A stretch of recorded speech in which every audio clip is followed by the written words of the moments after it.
Opa, mano, boa noite.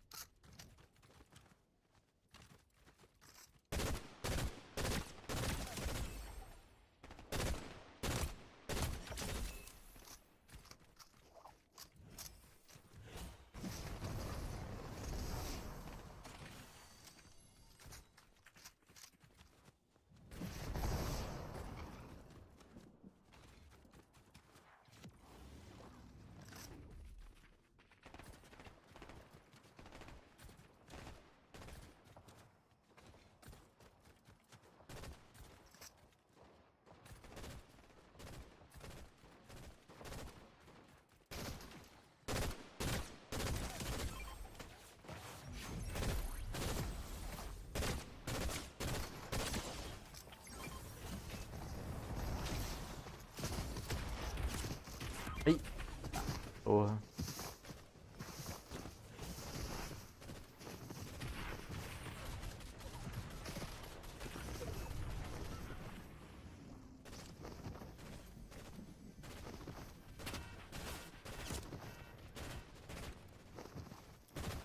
Ah!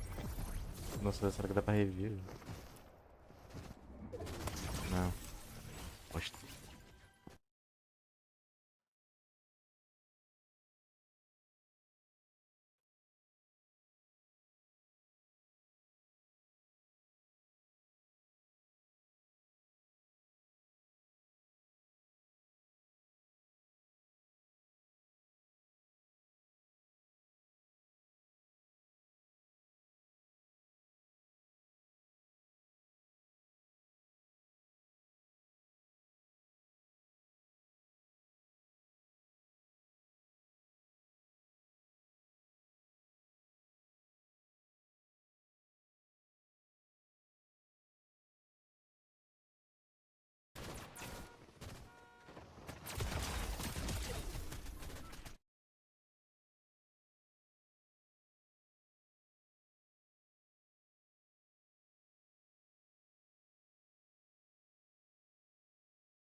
No outro Discord que eu mandei lá no chat agora, Oi, é só um. que é o Discord da guild, entra lá. Ah, beleza.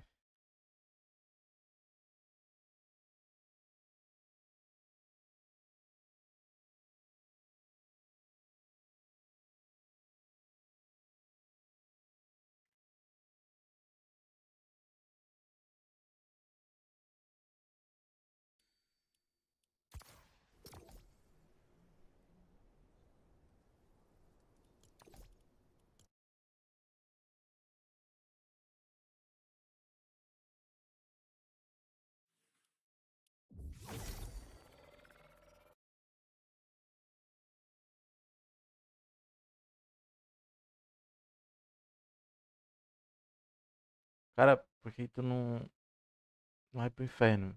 Por favor.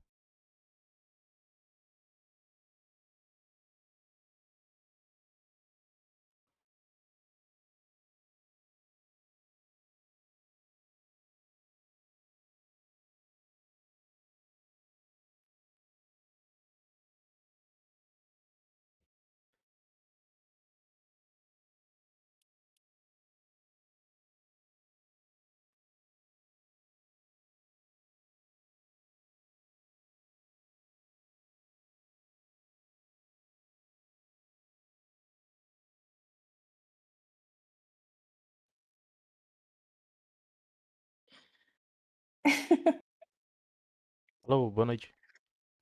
E Boa Lucas, noite.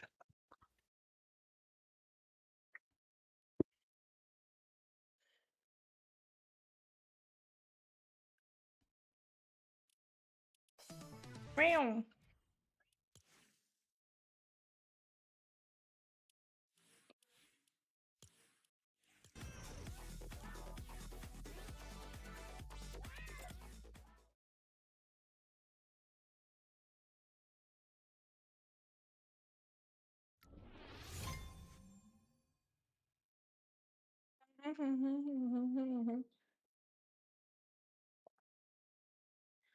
Vai me botar.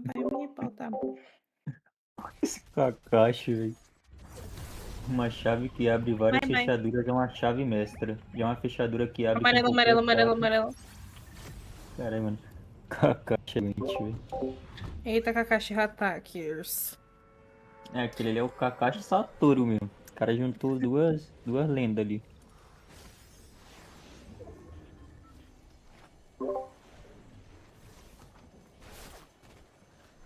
O cara tá me atirando nem 10 segundos de partida, velho. Que isso, que cara preto. Eita, que precoce.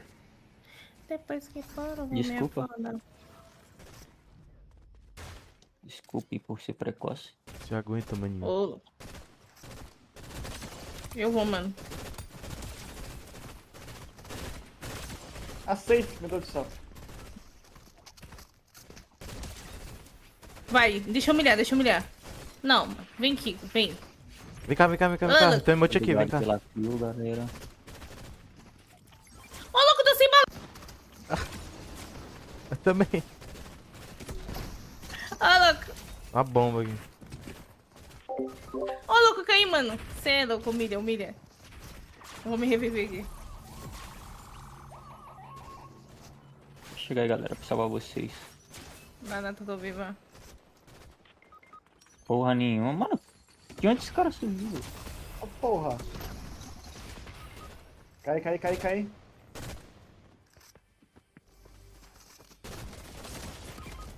Não, Putoshi, não morra. Cara, tem uma maldita vamos, R, velho. velho, desde o começo da partida. Louco. Solinha, brocha? Como é que é? Tô Nada a ver. varrido aqui, velho. Muito paia. Vai, Mumuzinho, solta a voz aí, mano. Canta pra nós. Canta. Solta a voz, Mumuzinho. Foi a skin de Haru que deu azar.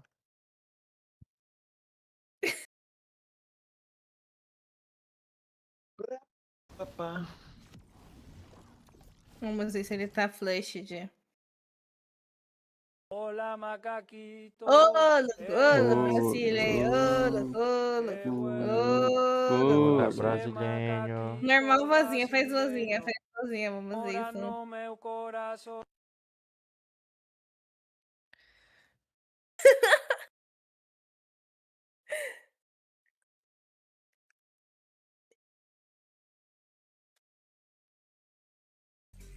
Ah, ele tem a Kizuno aí. Opa, tem. Kizuno aí. Abre pra nós aí, Mumuzinho. Outro PC. outro dia que o PC quase explodiu.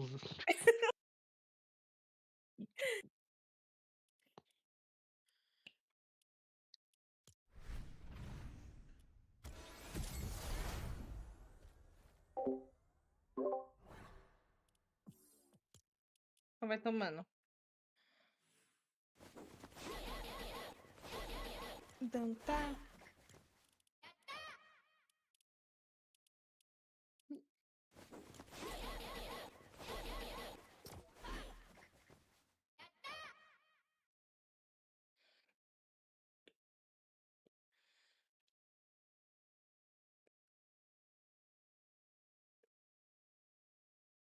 Vamos ver.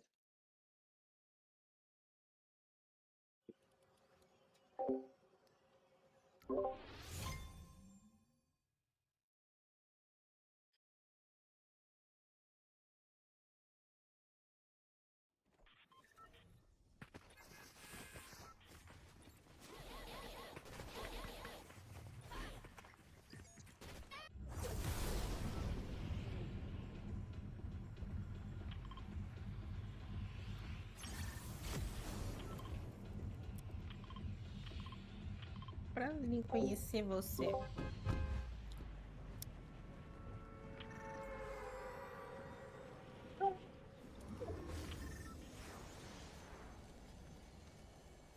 Então, gostando, né, mexo? Que isso? Ô, louco, passei a mão em tudo. Ô, louco. Que isso lá, ela. Ô, louco, lá ela.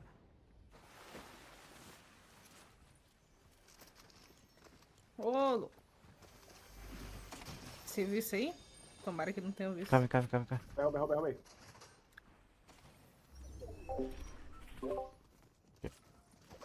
Tem ninguém aqui não, viu? Então dança. Então tá.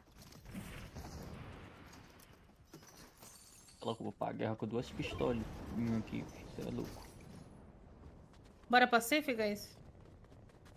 Bora Peraí pra que eu- guerra. Ó, tá tendo tiro aqui, tá? 200, 321, ali, ó.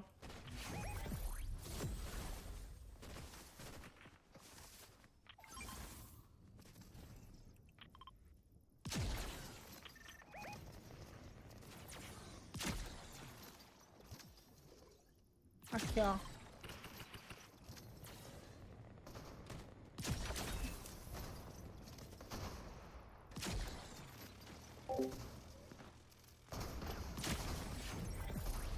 Humilha, humilha, humilha, humilha.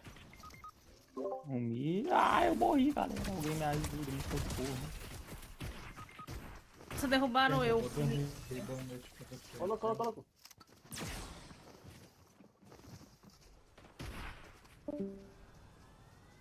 Boa noite. Noite. Ai, tomei uma.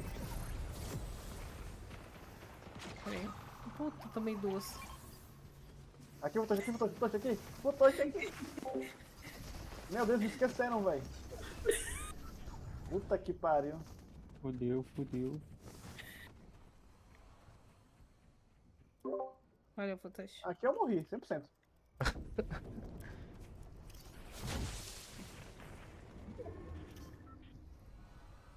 Calma, vai dar certo.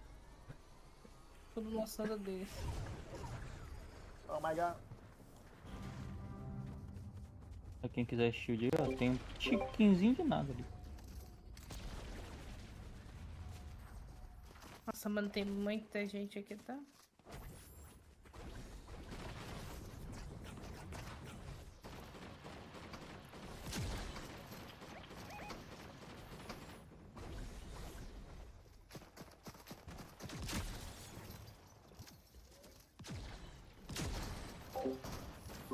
Eu tô com aquela pistola maldita de ricochetear, não dá dano nenhum, velho, isso aqui. 80 de dano. Derrubei.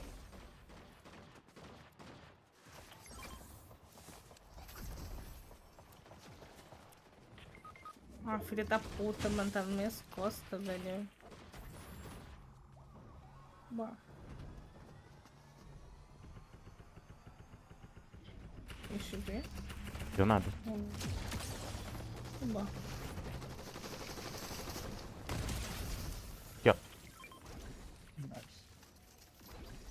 Olha daí, mano. Com a vida fugida. Ô, louco, Sorata. Ô, louco. Ai, aqui no chão, ó. Pega aí. Dividir a bebida com os parça. Então aqui, ó. Tô rushando. O cara lá em cima. Filha da puta, velho. Ah, me matou.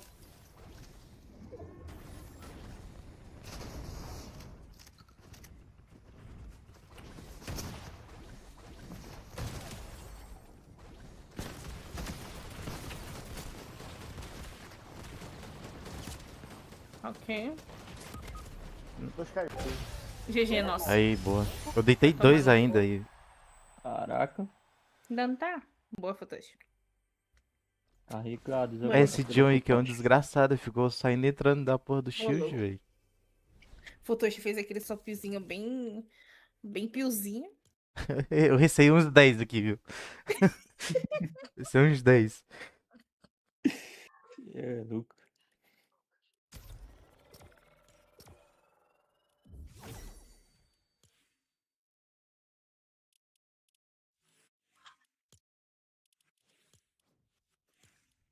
Vem aqui.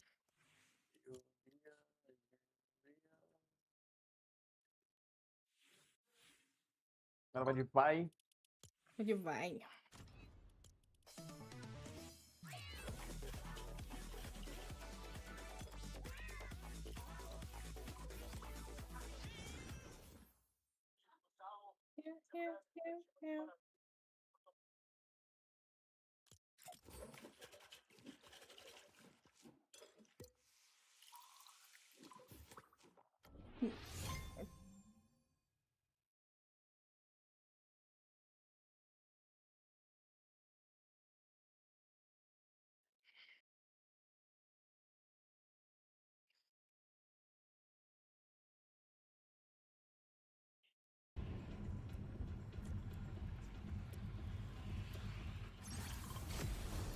Bom.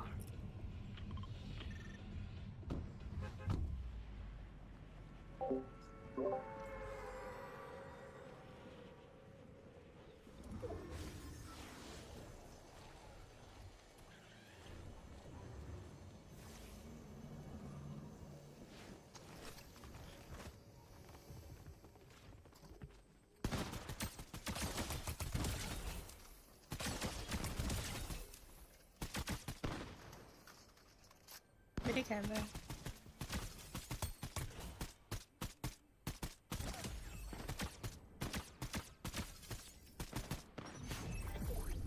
Toma.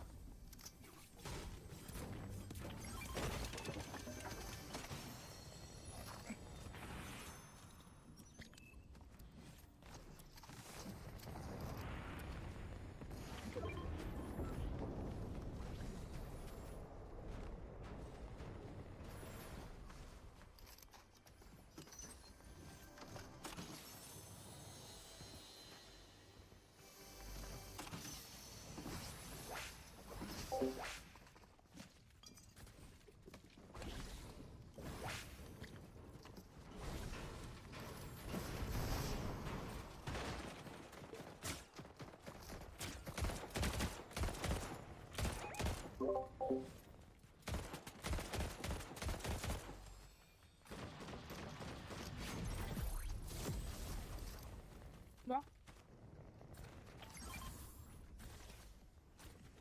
Pistolinha Ó, o cara ali, aqui, ó. cara, hein?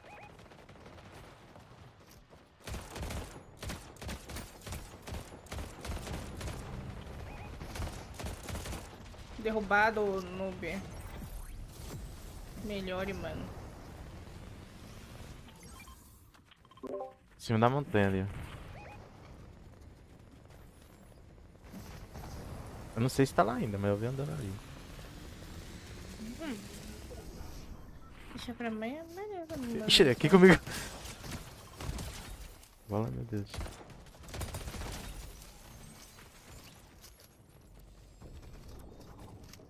Nice. Mano, pior que eu preciso de vida. Eu vou entrar aqui, tá? Pra ver se pega alguma Tem um coisa. aqui, tem aqui, tem aqui.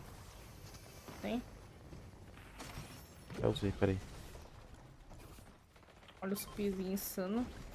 Obrigado, Futashi. Minha vidinha, velho. Eu entrei. Entra aí! É mal, ó. Você entra aí.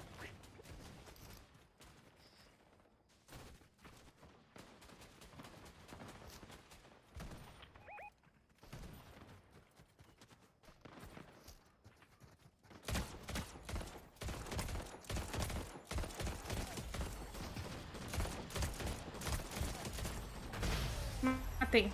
Os dois. Tocado. Já? Aqui foi ligeiro. Eu gosto assim. Speedrun de ganhar. É isso, sobre. É sobre.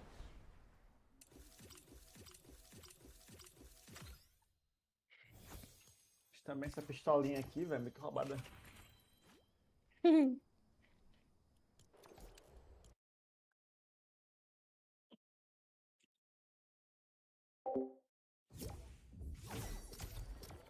Garante seu próximo traje no corre. Bloqueio passe de batalha. Peguei as linhas 3.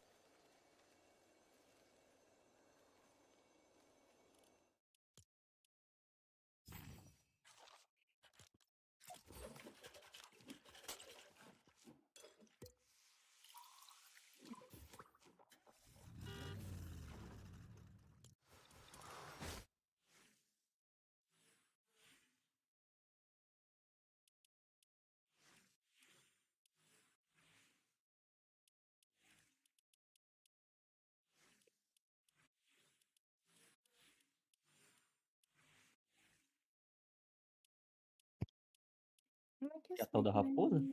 Hum.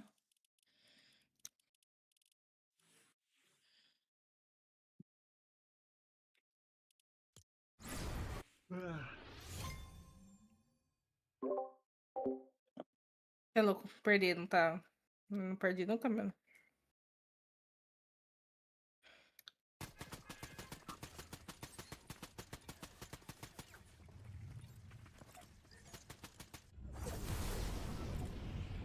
Agradeço seu motorista aí pelo pão de cada dia. Grazie, Emily.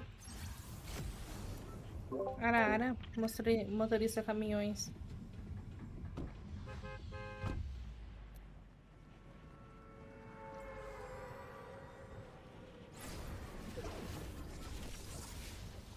Tá tudo.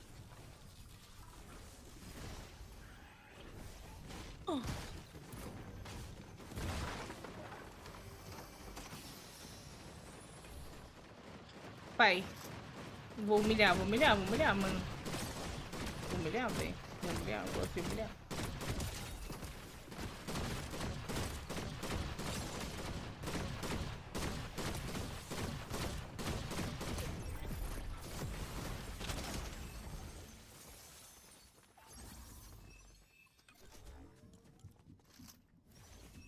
Ô, louco.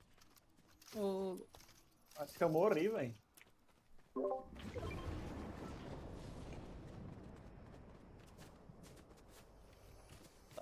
Cheguei.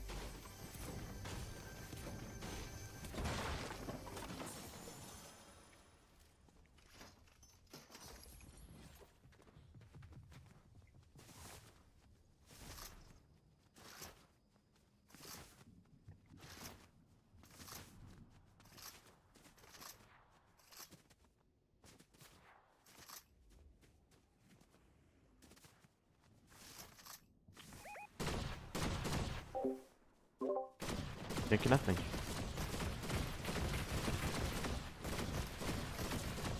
Derrubei.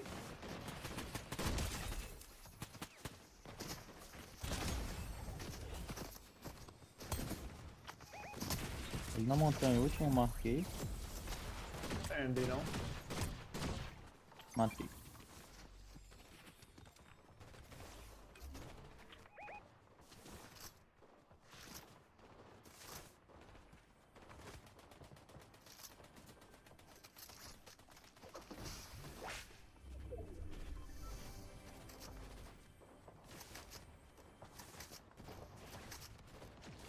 Derrubei.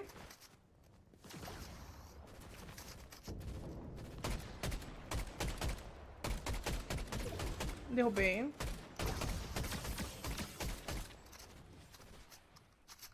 Tirei shield. Cara voando, velho.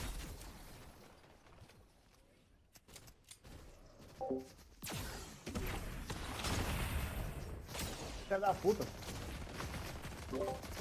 Acabou a bala, velho. Olha que caga. Preciso de bala de pistola, velho.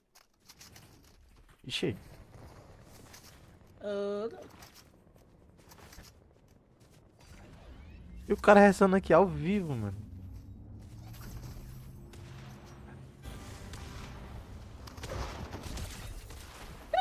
Roubei. essa aí, seu Tempo, bosta. tempo. Cadê, cadê? Vamos, apareçam. Pelo amor de Deus, Valeu. né? Pelo amor de Deus, né?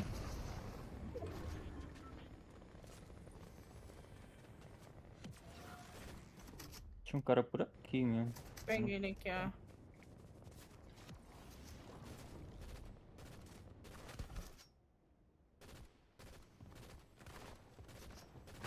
Matei, GG.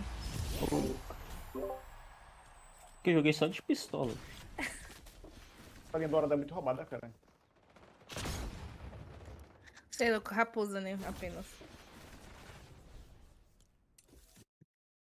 桜への行く手 Fala da 時間ないか raposa. Ó, 85 minutos de XP. Bom demais. Ah, pá, o cara tá farmando mesmo.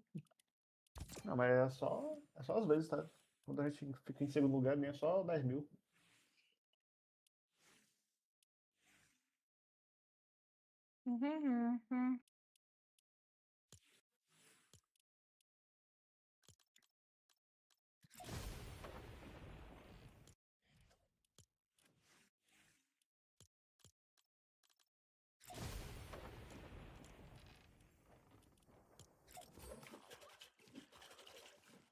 Ser louco, o Vaporão é embaixador oficial do Dia da Água no Japão. Incrível.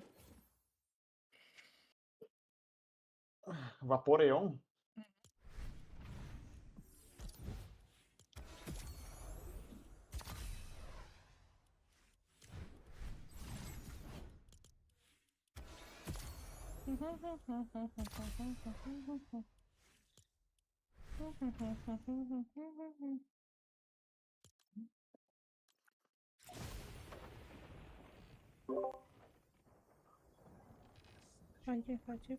Fode.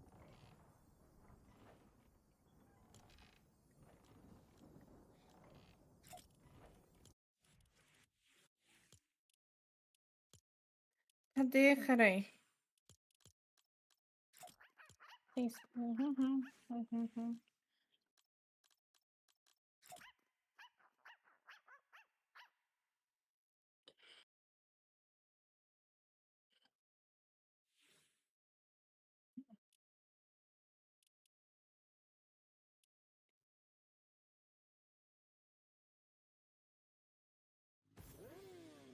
As duas Lisa.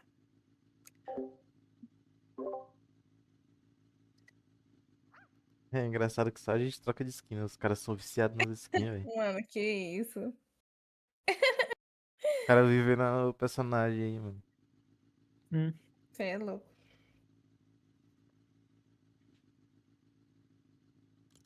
It's my life, baby, I'm a rockstar. Não consigo, cada jogo é um momento, e cada jogo é uma skin. Você é louco, eu tô tomando a última. Ô, louco.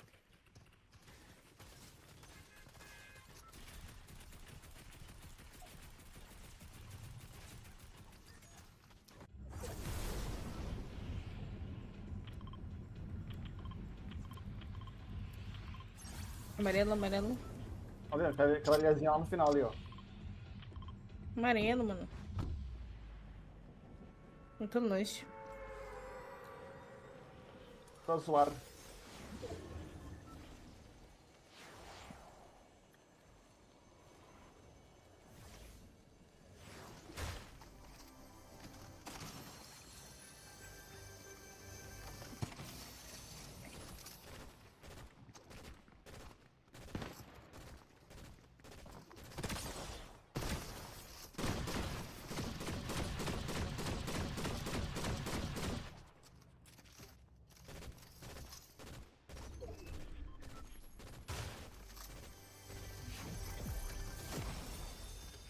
Ai, seu otário.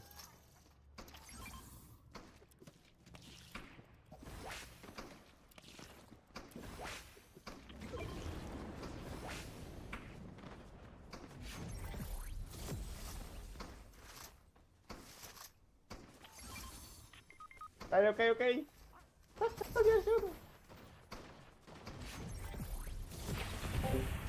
Me ajuda. Chegando aí.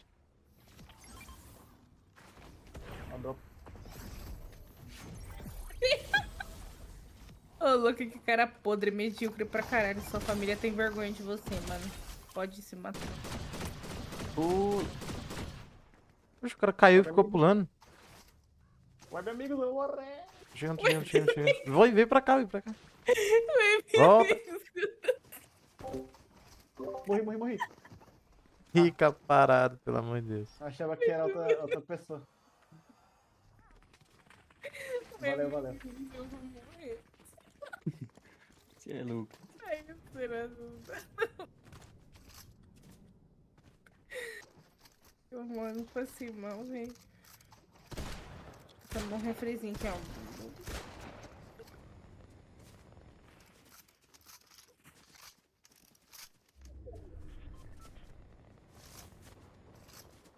Uma pistolinha eu quero. Agora eu tô forte.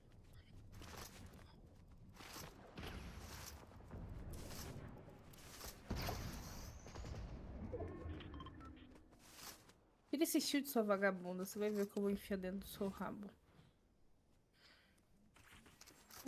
Fuga dos botas.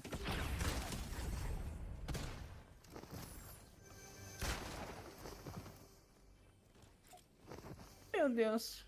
Ó, louco. Hello, Lisa.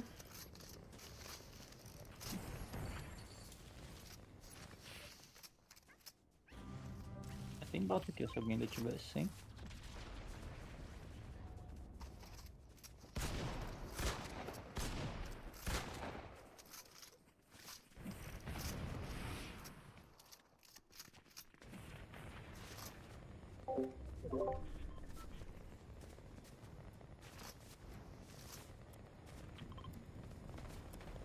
Nossa, eu vou comer essa bananinha.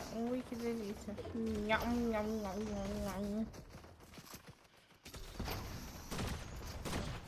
Caralho, vamos ver.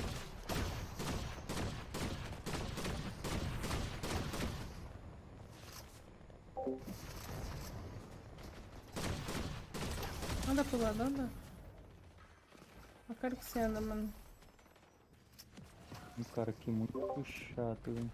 Morre, praga. Ele tá em cima.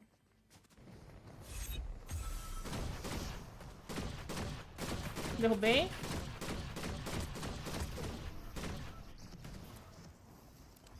O amigo dele já era, mano. Já era. Vai pular assim na casa do caralho, viu, velho? Pelo amor de Deus, o cara é chato. É um canguru. O cara tá em cima, é um último. Já era, mano. Matei.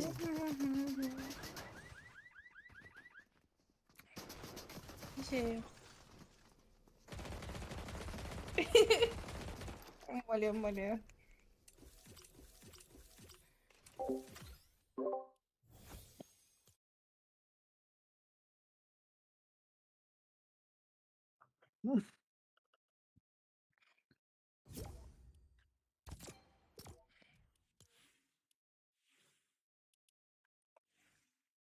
Você é levadinha. Você é levadinha.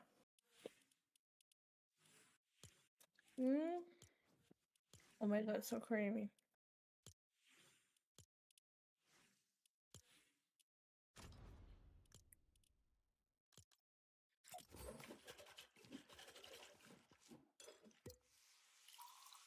Yes, I'm hi.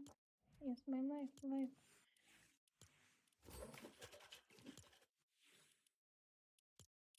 Ô, louco. Ichigoku no saco, mano. Cê é louco.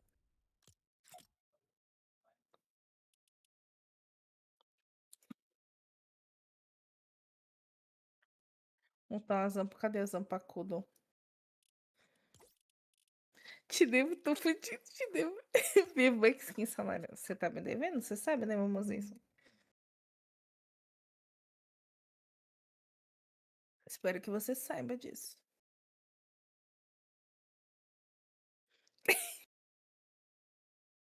Cadê minha zampa Kudo?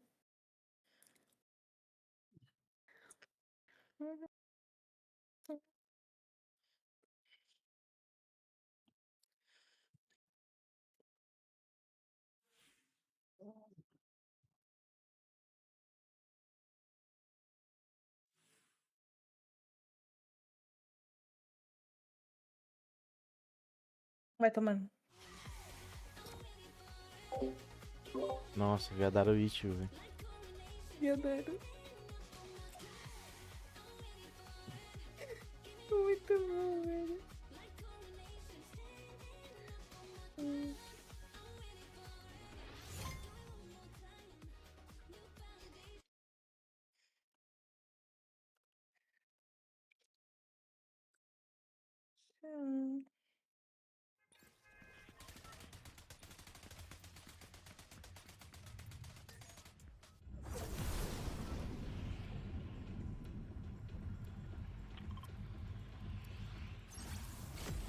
As skins da Meg estão vendo coxuda?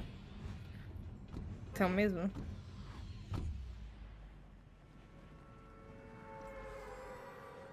Eu aqui de Ticuco no saco, né, mano? Eu sou muito.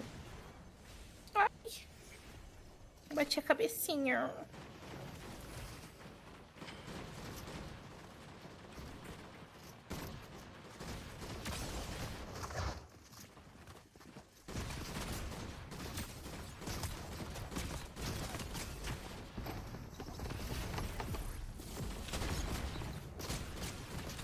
Vamos ver esse shield aí, pelo amor de Deus. Não dá merda.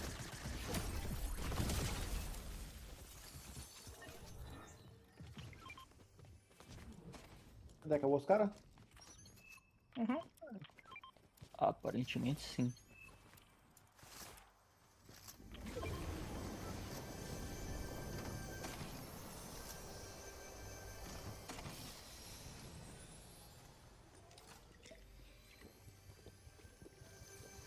Estamos na tempo já, então é só.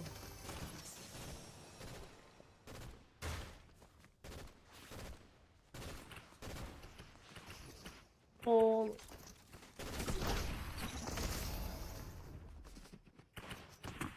O cara voou, velho.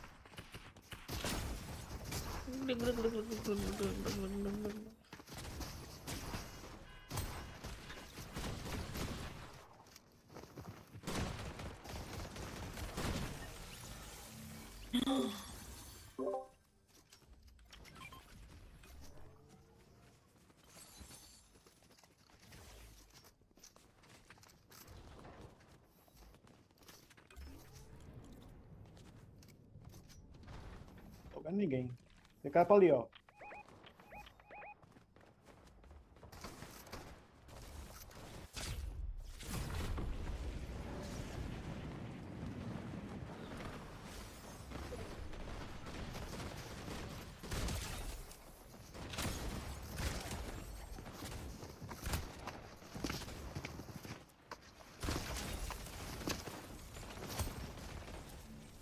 Uhum. Peraí. Me mataram. Adicionei covardia do caralho.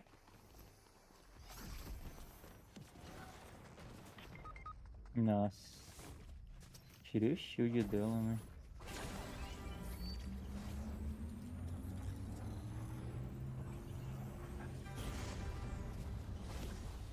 Fica parado.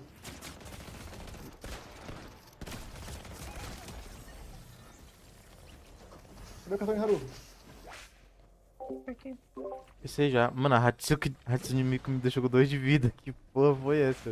Filho da puta, né?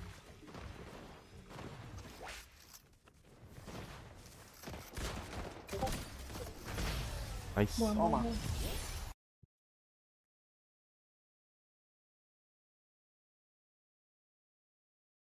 Ninguém vai ganhar muito de ninguém.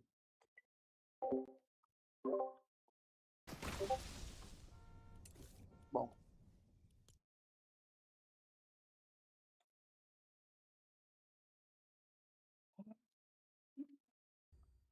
Se eu não peguei nível 40, mano, você jogando isso aqui. É bem bom. Opa, muito rápido. Opa, muito bem, dá pra spamar as partidas. Os caras bem ruins. Parece o frenético do Valorant. Isso mesmo.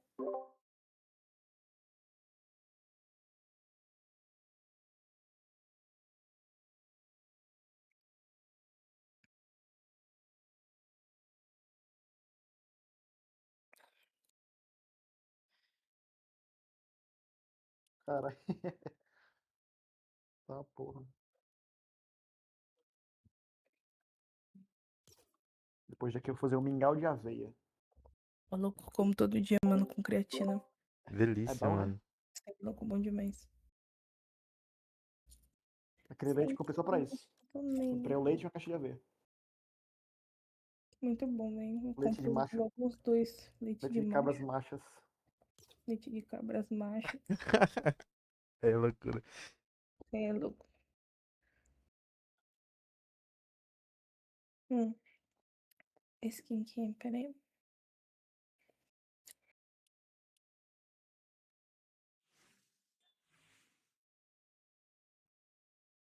Só tem 3 skins, né? Não tinha reparado nisso, não.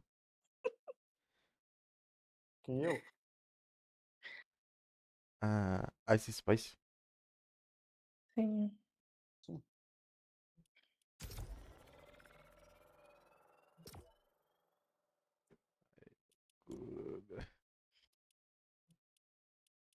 Deu fila já aí ou faltou alguém?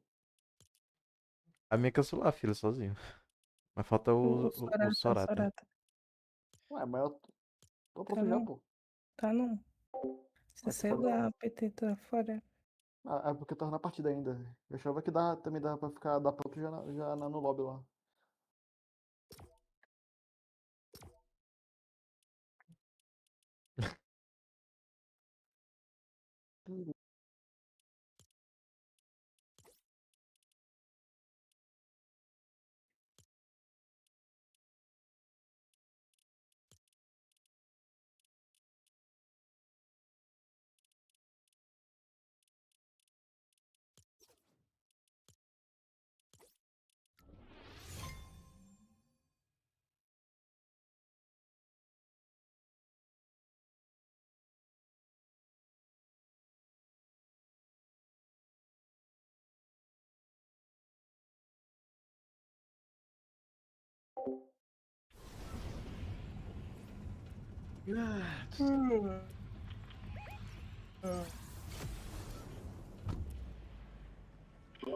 Nossa, Tem eu dinheiro pulei pra sem você. saber nem onde eu tava. Pra cair onde? É. Sei lá, com essa skin me deixa bem rabudinha, bem. Vai cada um pra um lado e. Desde por todos, é isso.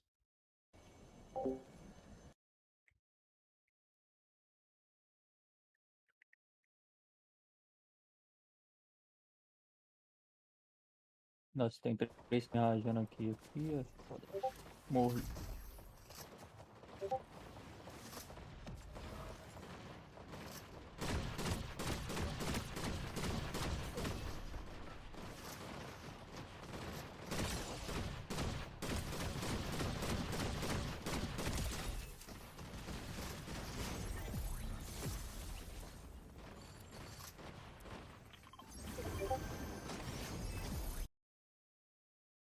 Bom. Uhum. É louco. Muito obrigado pela salvação. Tamo juntex. Jointex. Aquela Juntex. camisinha lá. Tamo juntex. Você é top, viu, mano? Peraí que informação. Pelo Eu vou botar um review no meu Vou até canal. comprar pra experimentar então, cara. Pô, você Sabor falou aí. incrível. Sabor que aí, tomando. Pegador de camisinha, bicho. Pelo amor de Deus.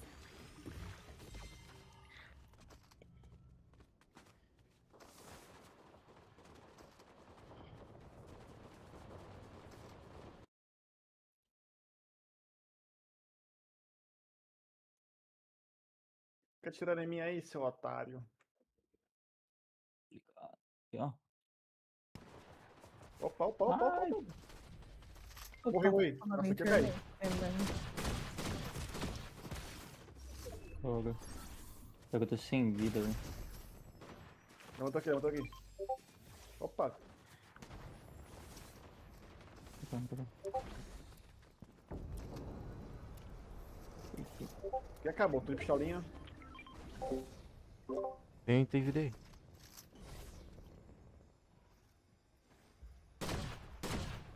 Meu Deus.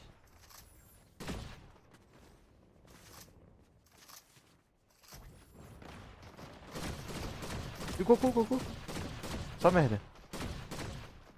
Meu Deus, o Goku não morre. Nossa, me derrubaram, mano. O cara tá full shield, tá cheio de Viagra, mano, no corpo Morre. dele. Derrubei o Goku. Aí ele veio, perdeu. Tô revivendo aqui, como.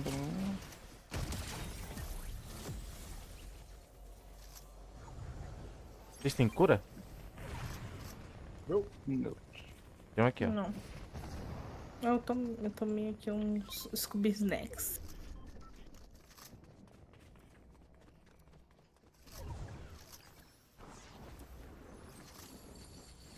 Sobrou o cara, hein? Que sobra, que sobra. Vou jogar pra você. Um cara aqui na frente.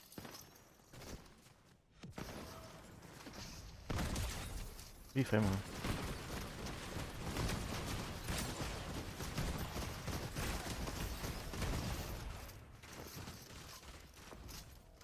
Humilha, humilha, humilha.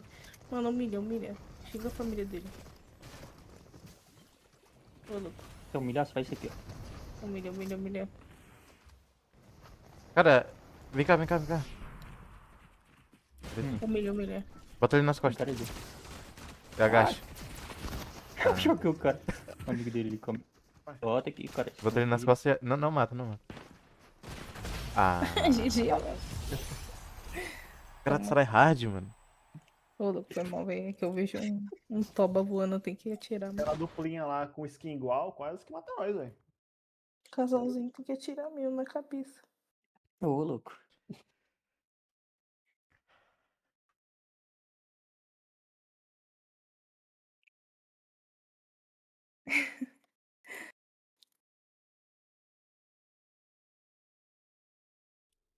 Você é louco. Faz macete, não, meu cacete.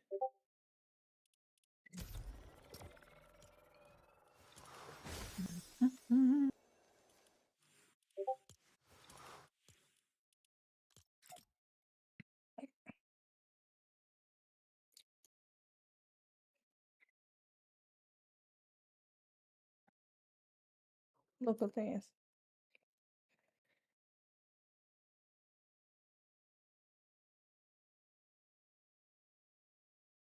Vou mexer com a bunda ali.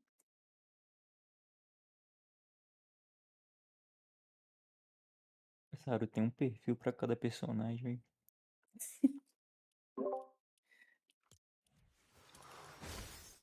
Eu? Mais ou menos. É, Eu também uso assim. Mais organizado. é mais fácil de organizar as coisas. Então. Mas deve ter dá mó tempão também fazer isso aí tudo. É, eu Já passei tá umas com 2 horas tempo. assim pra ajeitar. Detalhe que ainda tem um monte de skin que não tá aqui, tá? Tipo, várias.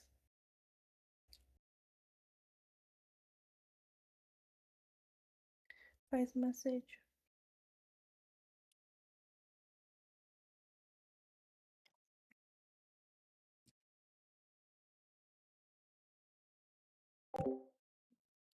Cadê, mano, essa porra?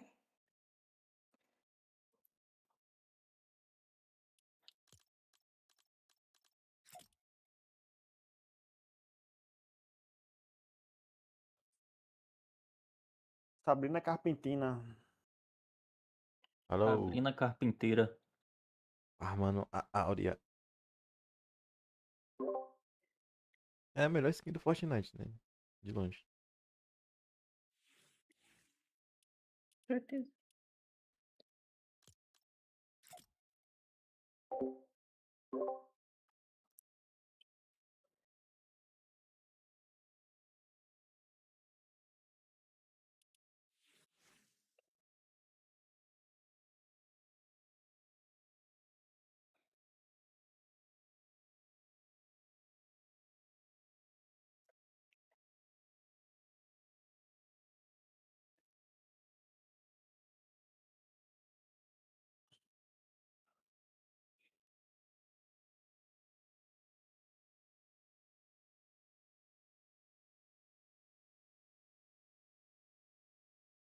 Cadê a porra da asa, mano? Tá no inventário. Espero ter ajudado. Obrigado. Vai Nada. tomando. Fortnite dicas, né, mano? É, Falta o que pra pegar dar um agora vídeo aí? tutorial, ué. Olha só um minutinho.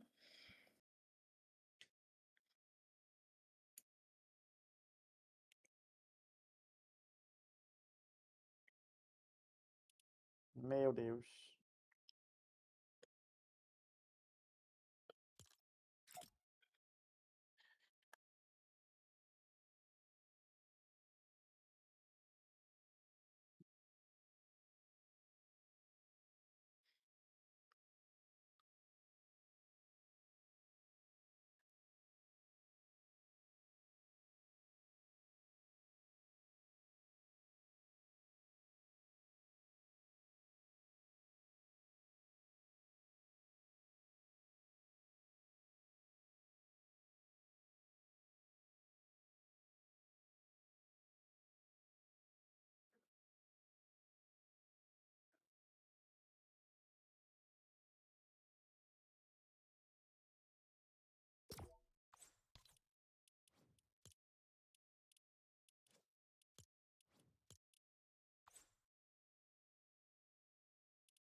Eita, malvada. Kika, malvada.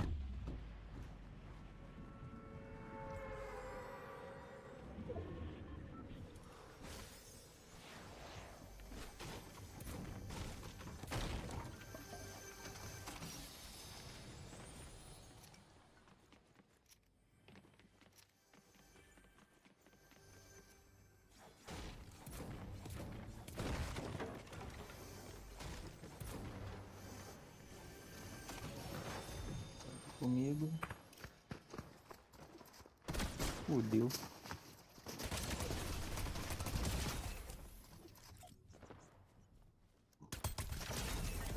Vai, eu vou te humilhar, mano.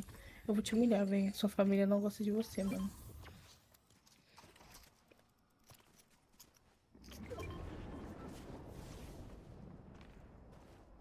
Não gosto, não gosto. Clima de piranha.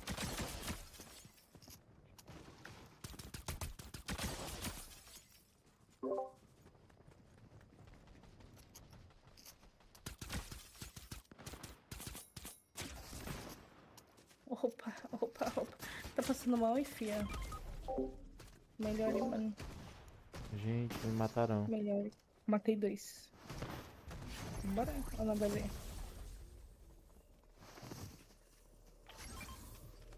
Segundo meu museu, isso que a mãe tá dando, tá com as balas em dia, né?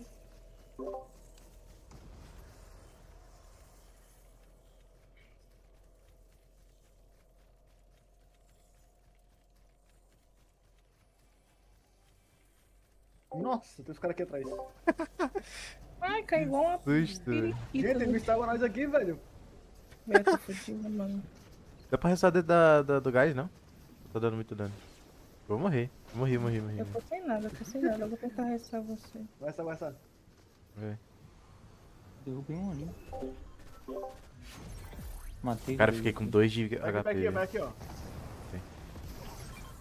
Derrubei. Ah, valeu. Era esses dois aqui que tava matando você? É. Tava matando não, né? A gente tava com medo Pega deles. isso aqui. Olha, Voltões, pega isso aqui, ó.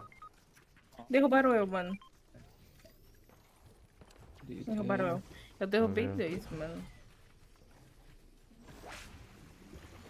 Alguém achou uma pistolinha, cara, hein? Tem bastante coisa boa na noite.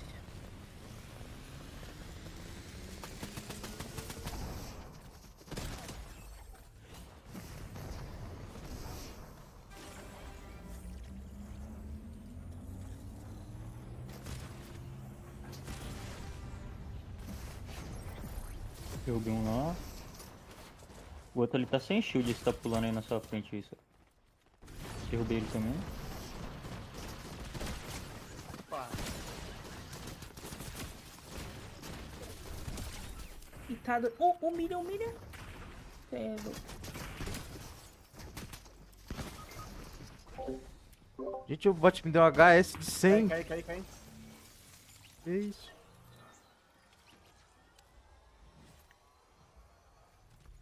Tudo nosso. O bot tudo estourou minha cara, velho.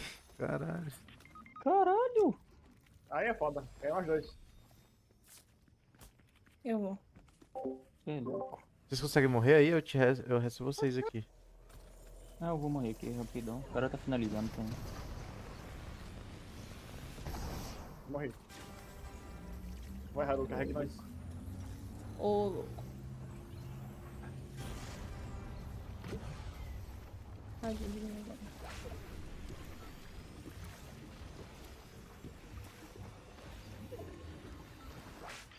Nossa. Nossa, Nossa, derrubou. eu morri dentro do gás. Eu só tenho uma Pera aí, Haru, arma vai boa. embora. Você tem uma pistola e um sonho. Eu recei os amigos, eu tentei Atrás da pedra. isso que deu. Ah, Ah, pera. GG. Esse cara jogando, velho. Bala tensa, mano. Isso me derrubou. Bala tensa. Eu acho que vou parar por hoje, hein, pra mudar isso. Jogar amanhã. Já deu, já. Jogamos quantas partidas aqui? Umas 30 já? Mano, é foda, foi basicamente isso. Eu tô com fome também. Basicamente isso. Eu nem jantei, pô. Comi Fortnite. Ô, louco. Muito bom. Enfim, pessoal. Boa jogatina pra vocês aí. Valeu, valeu, valeu. Valeu. Valeu, valeu, valeu. Nessa também, gente. Valeu, valeu, valeu. Good night. Tchau, tchau. Good Valeu, night. beijo.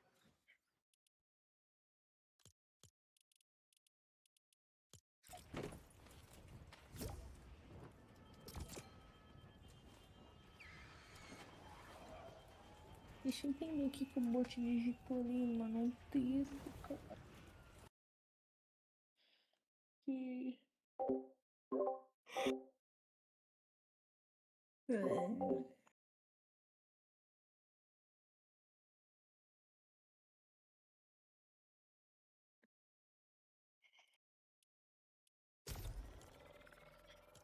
Ah, negócio de Halloween, eu acho. Deixa eu tentar entender.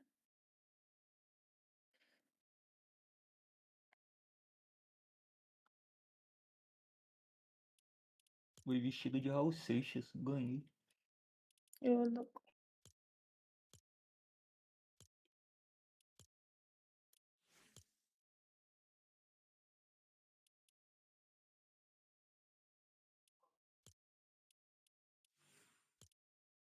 Tá que nível 11? Eu? É. 48. Porra, você tá comendo o jogo, velho. Como é que pode, Eu só tô mano? jogando. Nossa, eu tô jogando com Cara, você você, tem filho. 8 níveis a mais que eu. Como que você tá jogando comigo, seu mentiroso? Amém, Jesus, pela minha vida. Eu não tô jogando sem você, não. Só jogo com você aqui na live, mesmo. É louco, 48 níveis a mais que eu. Ah, não sei porquê, mas. Tá louco. Acho que é níveis extra pela aura que eu tenho. Deve ser, viu? Pela hora de jogar sozinho, você é louco. Que não jogo sozinho, não. Ô, louco. Você é louco, 8 níveis, é jarrada. Nem sei porquê, mano.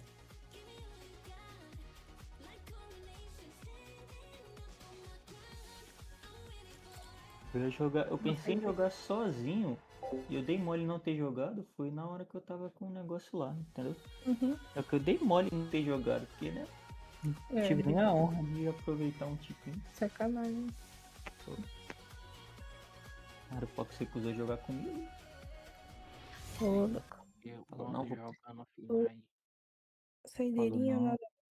não, vou pro EP do WM que é mais importante. Ô, Falei, louco. caraca, não tá tranquilo. PVPzinho é muito da hora. Tá, falou, não, PVP é mais importante que jogar com você. Falei, Ô, tá bom, louco. um dia eu vou vencer na vida. Tem que vencer de mim, ô louco. Bêbado ainda. Eu ganhei um buff, né? Hum.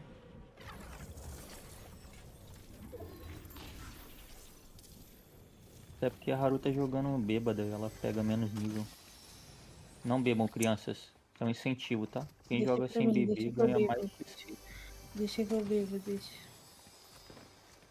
Não. Nada de bebê. Beber não. Vai não. Ah, olha esse cara, velho. Mano, eu não tenho arma pra ir, velho. Não foi esse tipo de bebê. É engraçado que tinha um cara atirando nele e ele veio atirar em mim, velho.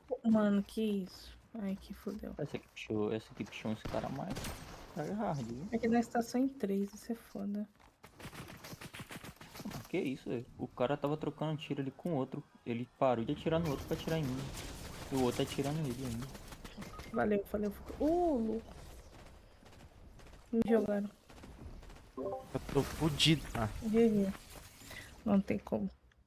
Vou chegar sentindo. os melhores jogadores de Fortnite do planeta Terra, esses aqui.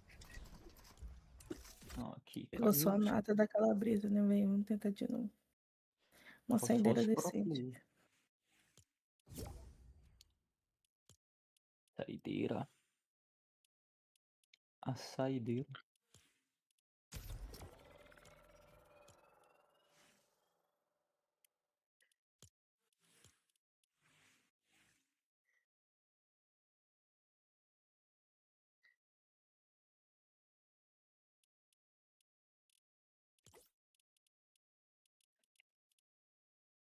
Vai tomar.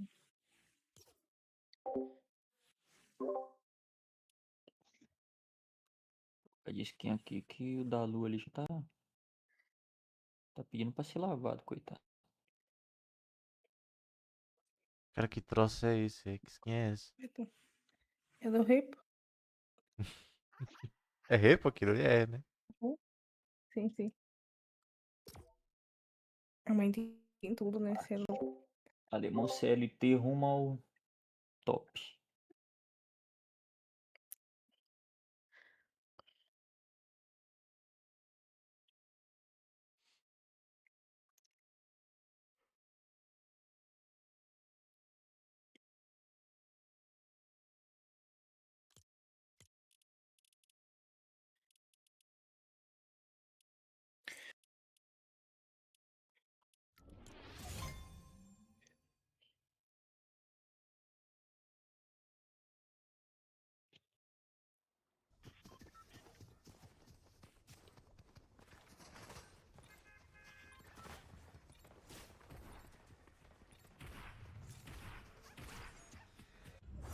O cara tá com a mesma roupa que eu.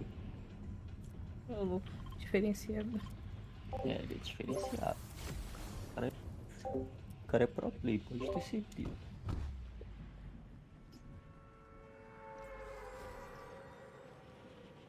Ela fode, ela fode.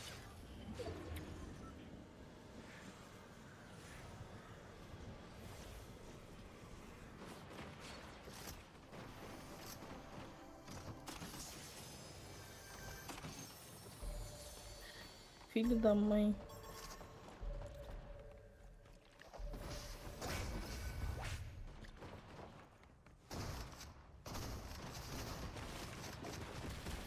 Humilha, humilha, humilha. Tem mais cara aqui, ó. Do nada, tum, sarro. Porra, é essa? Mano, tralala da Silva me atirando.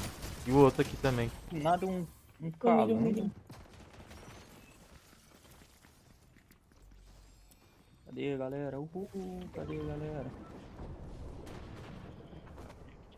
Tem cara aqui.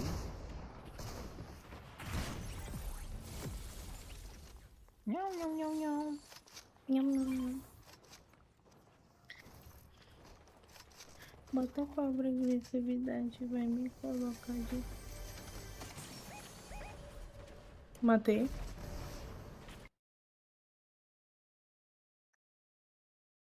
Matei.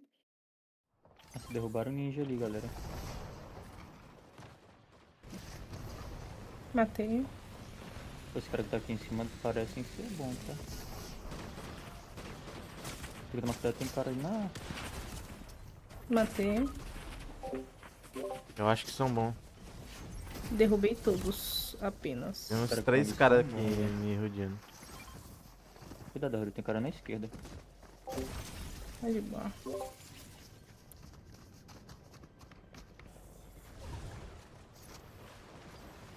Eu vingar nosso amigo ninja e tomei. Ah, derrubaram eu. Puta que pariu. Nossa, tinha 3, mano. É foda. Mano, eu derrubei um squad sozinho, velho. Fudeu.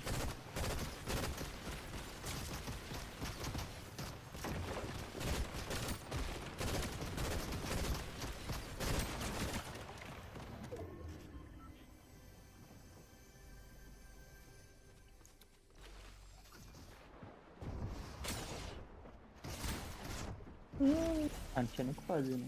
Tá bom.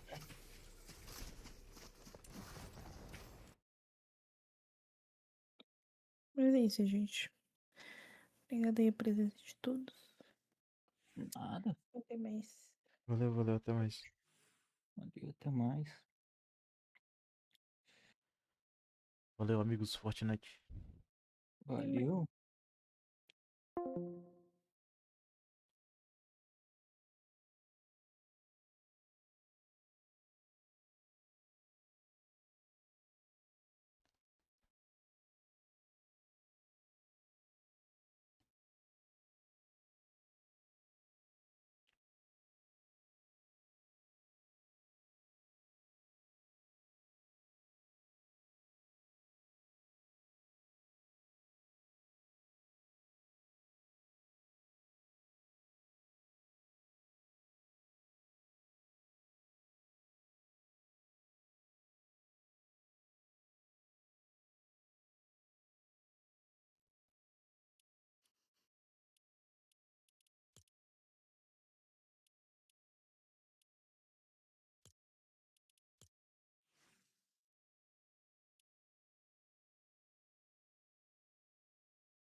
pick up the pace.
I have to be getting close.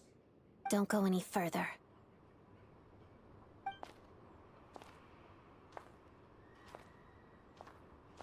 It's too dangerous here.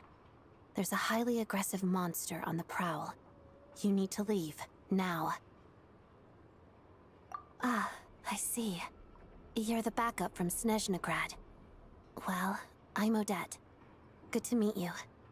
Ah, so this is Odette. She was the first of the Fatui on the scene. There are 5 people trapped in the cave. Monster type is unknown, and so is its location. Let's go. Every second counts.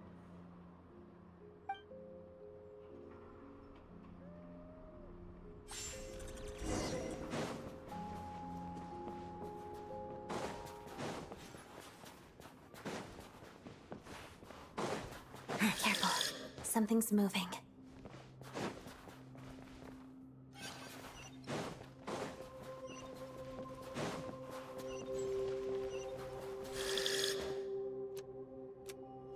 This must be the monster's shadow. Looks like a tough opponent.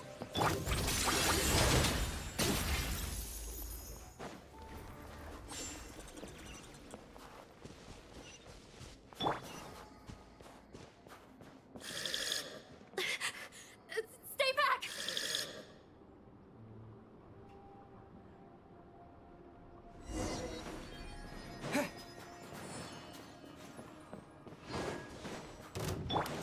Together, pirouette. Waltz of the snowflakes.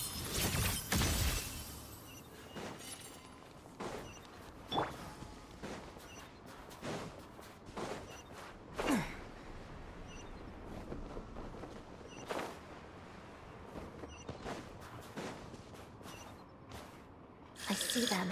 They're right behind the monster. The monster seems very agitated. It could attack at any moment. Let's make the first move. Potted death. Halloween Thunder!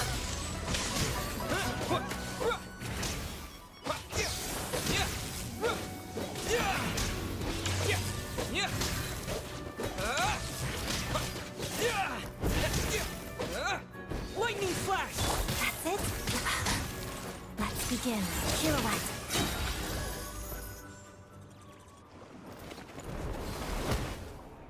Thank you for saving us. We'd have been monster fodder otherwise. Thank you. Thank you. You're welcome. You should be safe now. Follow this route out. He and I will stay behind to watch the rear. Thank you. Come on, let's go. This way.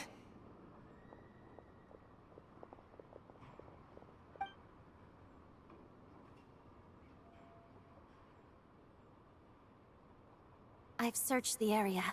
Pretty sure the monster made a tactical retreat. Yeah, but with us here, it won't be coming back anytime soon. It may be small, but don't be fooled. It's a ferocious beast. People are just food in its eyes.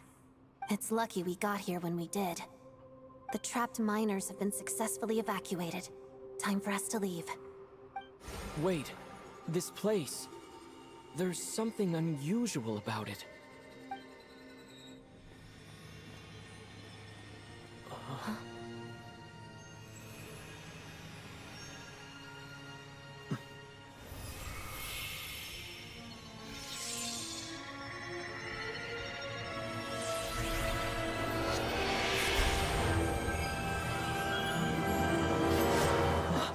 What is that? I don't know. It's back? Guess it has family.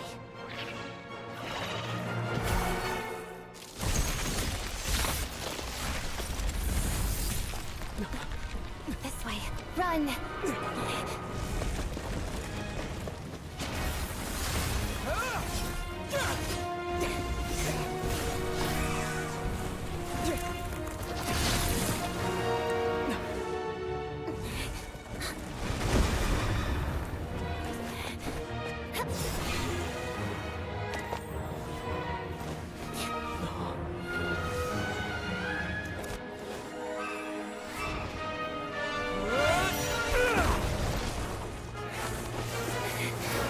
Thanks.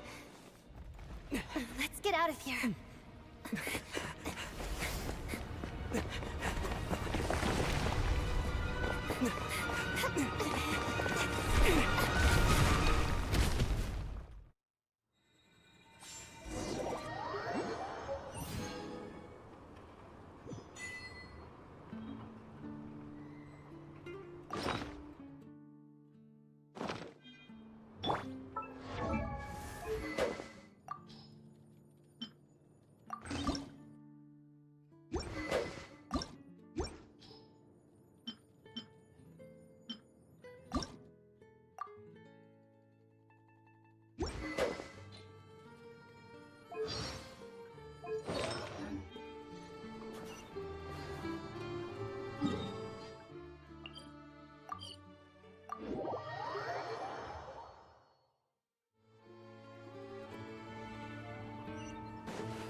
Everyone's accounted for.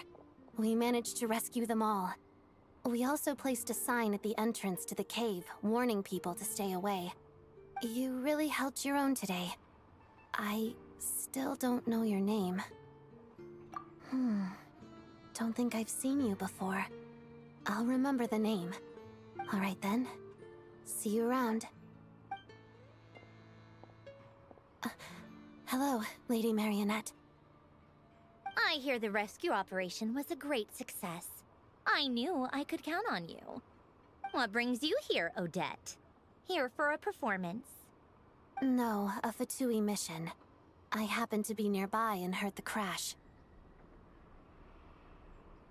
She hasn't introduced herself then. Odette is the prima ballerina of Snezhnograd.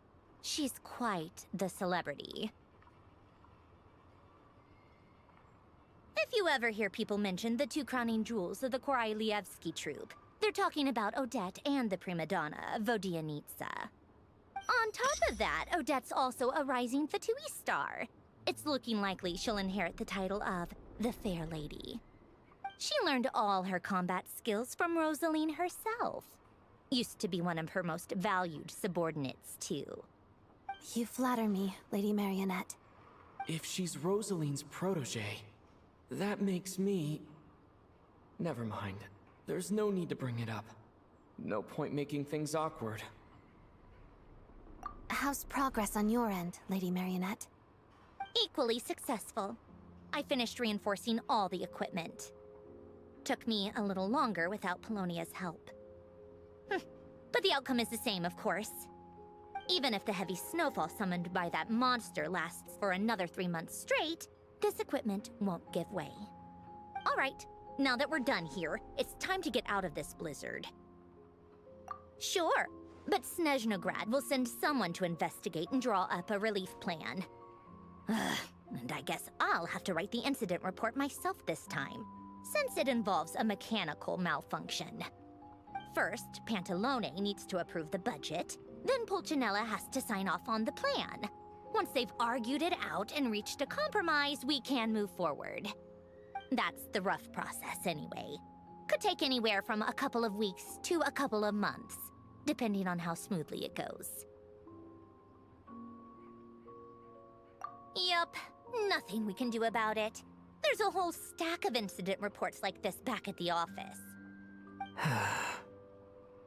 The snow has eased a little for now, but there's no telling when that will change with that monster still at large. Fuel for heating is in short supply, and relief is weeks away. There's no immediate threat to life, but still, it just feels like there should be a better way. Hey, quit daydreaming. Let's get back to Snezhnograd. When did you get a new sword? I found it in a cave. It handles pretty nicely. You have a strange affinity for secondhand swords.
it isn't Counselor Tartaglia, Mr. Big Shot himself.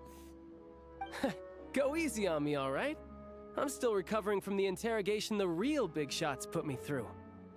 Hey, comrade, it's been too long. I heard you came looking for me earlier. Nicest surprise I've had in a while. Good to see you too, Odette. I'm guessing you guys just got back from Sviatlo-Lajdovka. How'd it go? Crisis averted? It went fine. How about you? Any new developments? Not really. Same as ever. Growing opposition to Project Stuja, and the usual rebuttals are starting to ring hollow. The results of the mock vote were pretty dire. Pulcinella was fuming. I've never seen the old man so angry. That's not good news. It takes a lot to rattle him. Yeah, obviously if push comes to shove, there are ways to crack down on dissent. But... Sorry, I have to ask something. This is going to sound blunt, but may I? Huh? Of course, fire away. It sounds to me like everyone's tearing their hair out trying to figure out how to deal with opposition to Project Stuja. But what exactly is this project's purpose? And how can it be so important that even people like you two refuse to stand up for the ordinary people of Snezhnaya? Interesting. I gotta hand it to you, comrade. You sure don't mince your words. Excuse him? What does he mean, refuse to stand up for ordinary people? Oh my gosh. How does he dare speak to the Harbingers like that? Are you interrogating us now? It's okay, Sandrone. Let me explain. I think I understand where he's coming from. If I could, I'd take your side right now. In fact, my position's very similar to yours. I've only held back on casting a dissenting vote in the Vecha because the Tsaritsa would never let me get away with it. Still, I have a responsibility to the Fatui armed forces, so I do what I can to make their voices heard. Most of them are just regular folks from small towns far from the capital. I'm sure you've seen how much those kinds of places are struggling right now. Oh, and for what it's worth, I'm from Arepasak myself. Things aren't going so swell there either. The Tsaritsa wants to create a better, safer future for the people of Snezhnaya, but she's thinking long-term. I don't doubt that from where you're standing, Project Stuja seems to be creating all sorts of issues for everyone. But considering the Tsaritsa's vision for the future, these are sacrifices worth making. Sounds cold, I know, but I promise it's not as black and white as it seems. Maybe Sandrone and I can't oppose Project Stuja outright, but we're constantly raising our concerns in Vecha meetings. And even though we can't put an end to it, there are plenty of other ways to make a difference. We're trying everything we can think of, and so is Pulcinella. I respect Her Majesty, the Tsaritsa, and trust her decisions. But at the end of the day, I'm still just a normal guy who cares deeply about my homeland. And my family, who all live here. There's no way I would ever abandon them. As contentious as things can get within the Vecha, there's no selfishness or malice behind it. Everyone wants to get through this period as smoothly as possible. The issue is that there's no way of pleasing everyone under the present circumstances. Most of the time, we're trying to decide on the lesser of two evils, which obviously isn't a great look. But that is not the same thing as being blindly loyal to the Tsaritsa. No one's got their head in the sand here. We're all well aware of the way things are. We're just doing our best to make it work. In fairness to Sandrone, she rushed to Sviatlo-Lajdovka's aid the moment she heard that people were in danger. And even Tartaglia, who used to only care about the thrill of the fight, is clearly doing his best to rise to the demands of his new role as counselor. Hey, come on. There's only so much we can say, so don't press us too hard. Look, I know how untenable the Tsaritsa's position looks if you don't understand her motives. Maybe you've heard already, but she's currently leading her army on a campaign to the east to defeat the monster that's been causing these brutal blizzards. Striking that monster down will be a significant step in dealing with the present energy crisis. As laser-focused as she is on realizing her lifelong ambitions, she's still putting time and energy into taking down this powerful monster. To me, that says a lot. If she thought Snezhnaya and its people didn't matter in the grand scheme of things, why would she waste her time on something like this?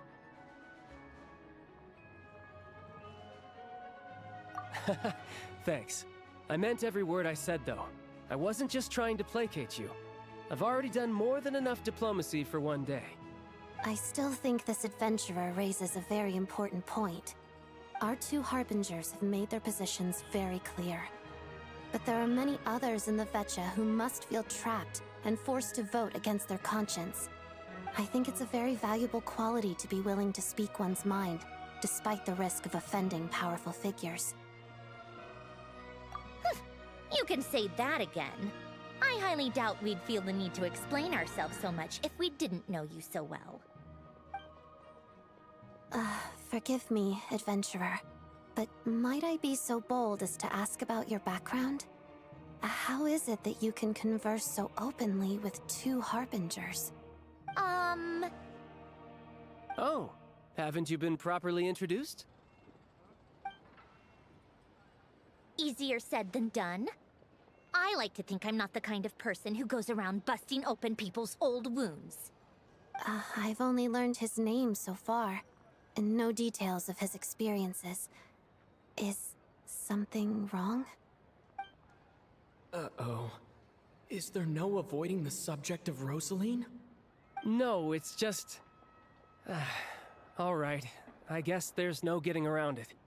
This is the world-renowned traveler, who helped resolve the storm terror threat in Mondstadt, cleaned up after the mess I made in Liyue, and then went to Inazuma, where there was a duel before the throne, in which the traveler defeated Rosaline. Oh. I'm sorry. I didn't think you two would be seeing much of each other, so I figured it wasn't worth bringing up. It's fine. It was a long time ago. It's fine. Sorry. I just remembered that we have a rehearsal coming up. Please excuse me. I should get going.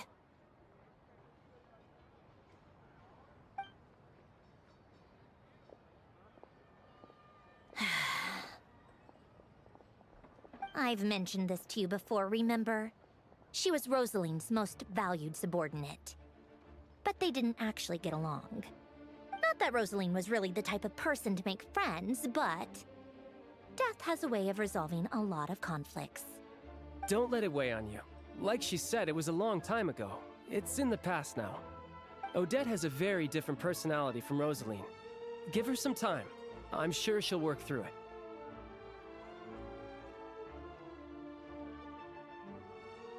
Oh, by the way, where's Paimon? It's not like her to hide away. She hasn't been feeling well, so she's resting at Podvorier restaurant. I got a couple of my people to look after her while we were gone. Oh, right. Sorry to hear that. Poor thing. Reminds me of when Tonya was little. She really felt the cold back then. Used to get ill all the time. I felt so bad for her seeing her lying in bed, coughing. She was so mature for her age, though. Whenever someone came to visit her, she'd greet them with a smile and would never complain. I'm sure Paimon's a good kid, too. You're a little short on manpower, right? Let me have a couple of my people take over for yours. I'll send my most capable and reliable. They'll make sure Paimon can recover in peace. Well, that would be great. Your people are more qualified. Hey, don't mention it. I'm sure you have things to do. Hopefully this takes a load off your mind. So no more accusing me of not being on your side, all right? Already? That was quick. I'm afraid I can't help you there. Our director's recent movements are confidential. Even we're not in the loop. If you hadn't told me, I never would have known he'd gone south. I assumed he'd been in Glupov this whole time.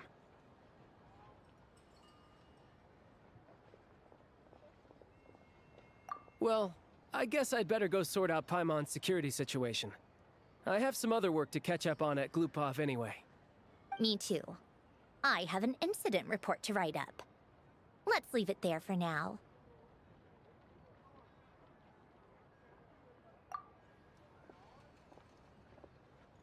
I guess everyone's in a difficult position. But Tartaglia's right. I have things to do.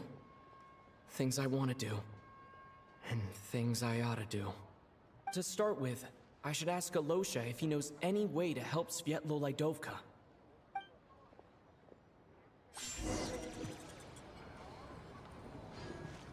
Add Ash.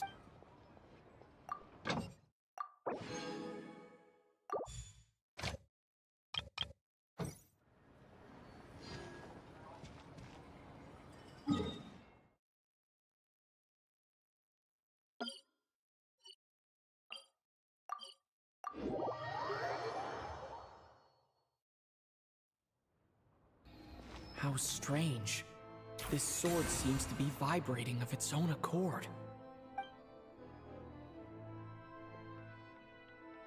It's a very faint vibration, but it's getting stronger as I get closer to the statue of the Seven. Does this sword have some connection to the statue? But all it does is vibrate, even when I touch it. That place I got this sword from was definitely out of the ordinary. Maybe I should try channeling the power of cryo.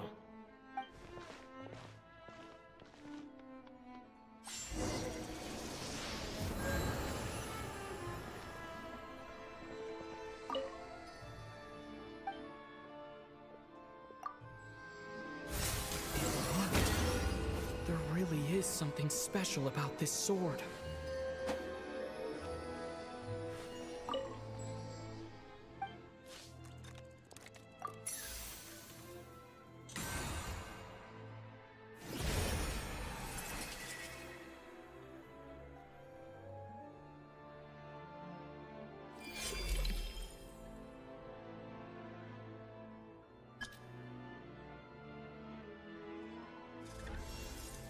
I don't really understand what just happened, but I'm pretty sure this sword just got a little more powerful. I'll have to try the same thing again when I come across another statue of the Seven. In the meantime, I'd better go find Alosha.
Hello there.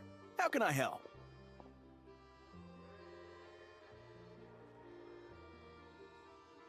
Ah, sure thing.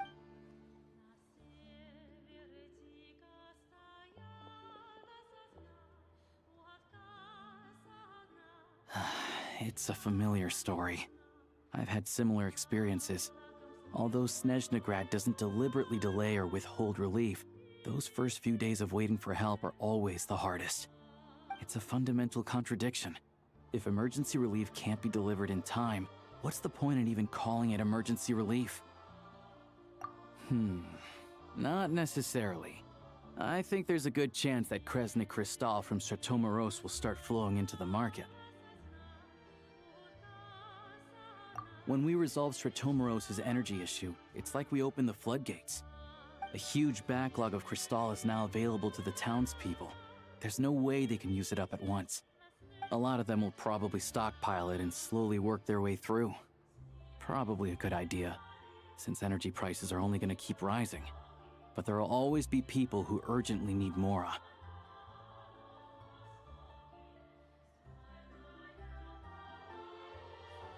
Exactly. At the current prices, selling crystal is an easy way for an ordinary person to make a fortune. Hey boss, how much do I have left in my account? 1 second, let me check. So, you're planning on buying the crystal out of your own pocket? Yeah. I don't know if I have enough, so I'll chip in a little extra and buy as much as I can afford. No, it's fine. You're new to Snezhnaya, and you have your own living expenses to worry about. Besides, you're already providing the train.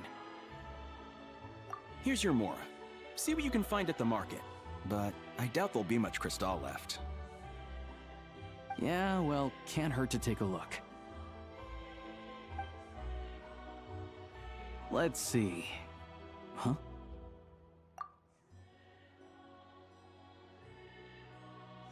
Oh, Alosha, and... Hello? I didn't realize you two knew each other.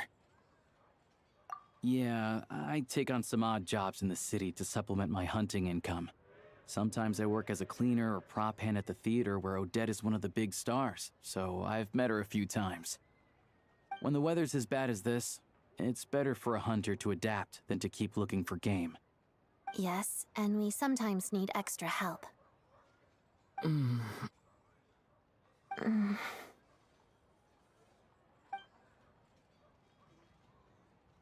Wait, why is the atmosphere so awkward? I thought things went pretty smoothly in Sviatlo-Lidovka. So, what brings you here, Miss Odette? Looking for some new props? No. After I got back to the theater, I couldn't stop thinking about the situation in Sviatlo-Lidovka. It bothered me so much, I couldn't focus on my dancing. So I decided I'd come here and see if there's anything I can do. You too, I presume. I suppose that's why you're here. I didn't feel comfortable expressing my true opinions in front of the Harbingers. Not least because ordinary Fatui like me don't even know what Project Stuja is all about. Without knowing the full picture, I can't make sense of it. And at some point, if things aren't making sense to me, I can't just keep going along with it. So many people feel the same way. They wish they could do something, but all kinds of reservations hold them back. Explains why groups like the Rokot are springing up to fill the gap. Yes. Well, that's one option. But there are risks to consider with organizations like that. The Fatui does not encourage their activities. Right, because things can get out of hand, and it's hard to hold the right people accountable when they do. I've heard about a few cases like that.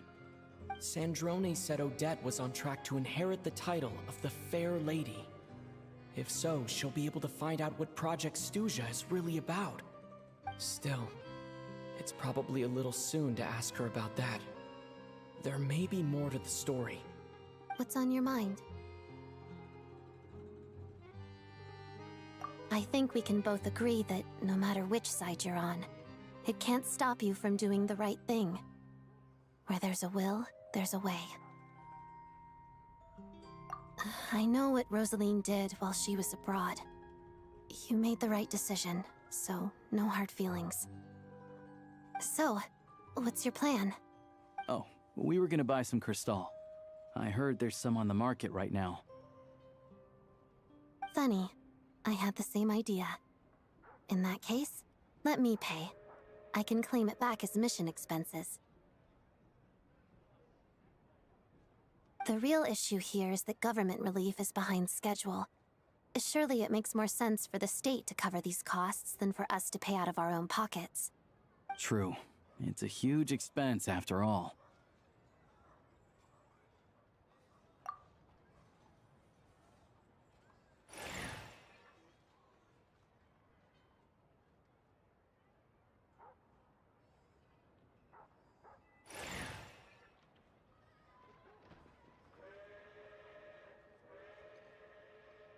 Let me see.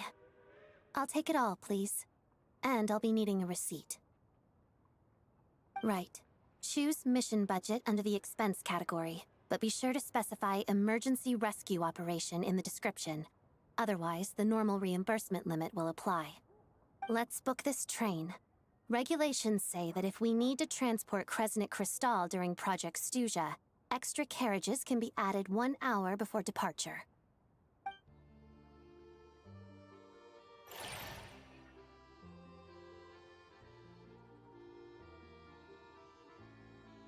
That should do it. The train will be escorted to its destination by Fatui guards.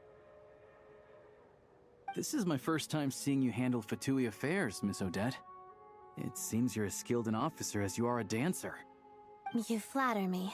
It's only because I've been doing both my whole life.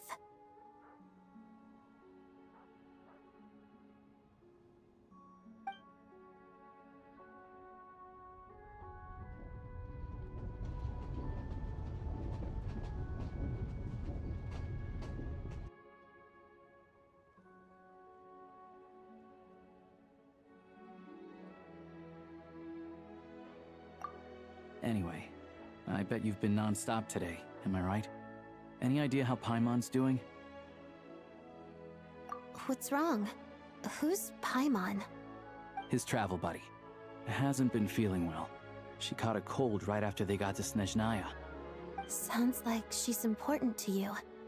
I can't believe you've been dealing with this on top of everything you've been doing to help the people of Snezhnaya. I've got nothing going on right now, so I'll join you. I want to see how she's doing. May I come too? I have some candy that someone gave me back in Svietlo-Lidovka. Plus, I know a little bit about relieving cold symptoms. All right then, let's go.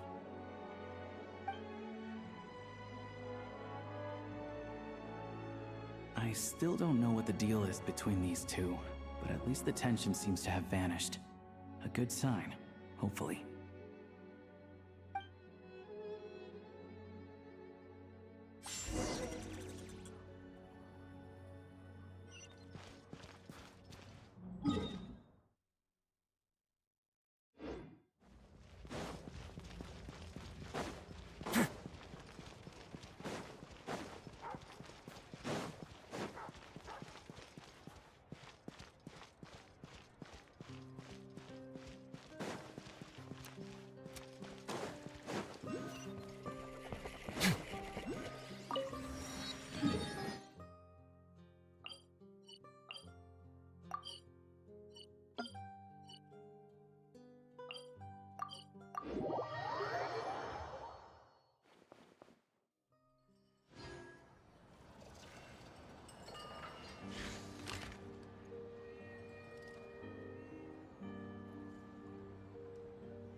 You all miss the good times.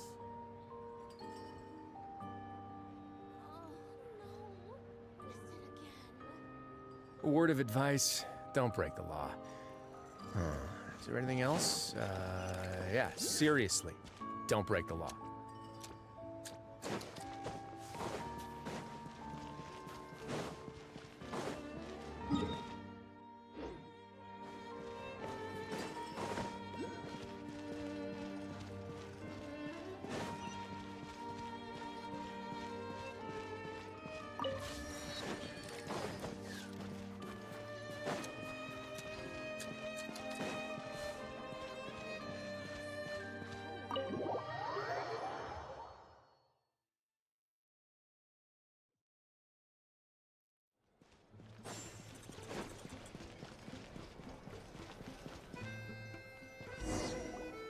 Hello. Sorry, but there's a sick person recovering in this room. Can I help you? What happened? Oh. Please, excuse me. Are you the Traveler? Could I take a quick look at your Adventurer Handbook? Master Child said I should verify your identity.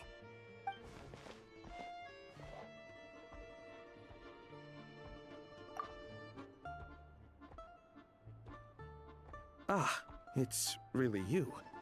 Sorry for the inconvenience. We're under strict orders from Master Child to keep this room well guarded. At the same time, we can't interfere with Podvoye Restaurant's business. That would only seem all the more suspicious and draw unwanted attention to this room. Besides myself, a few of my colleagues are stationed in and around the restaurant, in plain clothes, of course. Rest assured, you're in safe hands. I didn't expect such a high standard of protection. Well, Master Child handpicked us for this special assignment. We're not about to let anything go wrong. Anyway, I won't keep you any longer. Please, head inside.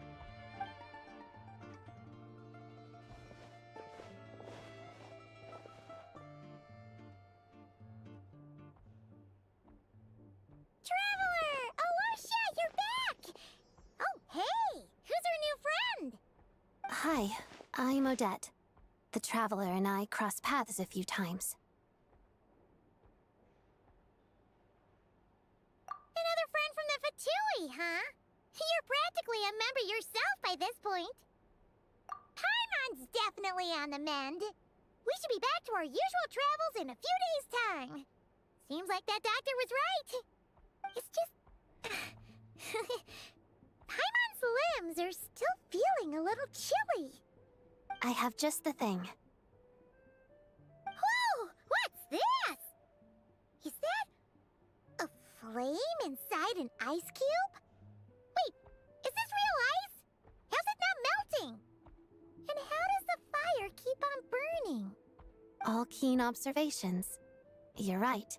This is called core ignis. Whenever I've caught a cold in the past, I found I recover much more quickly if I place this by my bed. You're welcome to borrow it. Awesome! Wow!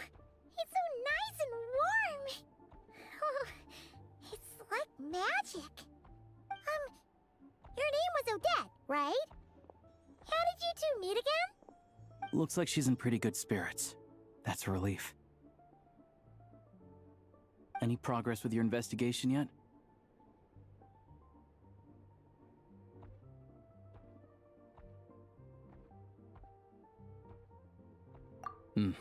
No surprises there, I'm sure.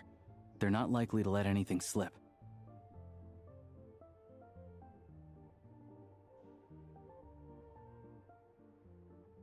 The Rokad, huh?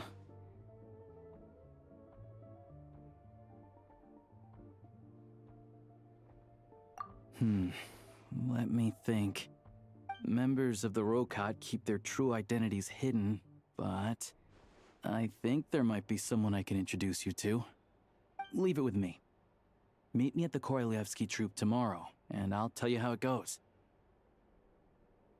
Would anyone like a drink? I'm gonna head to the bar. Paimon will have... maybe some hot milk? Yeah. Paimon's in the mood for something warm. Enough with the secret chat, you two. Let's catch up properly in a minute. Paimon wants to know everything that's happened today. It'll be kind of like tabletop troop. No reason why listening to a story can't be an adventure.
get you anything?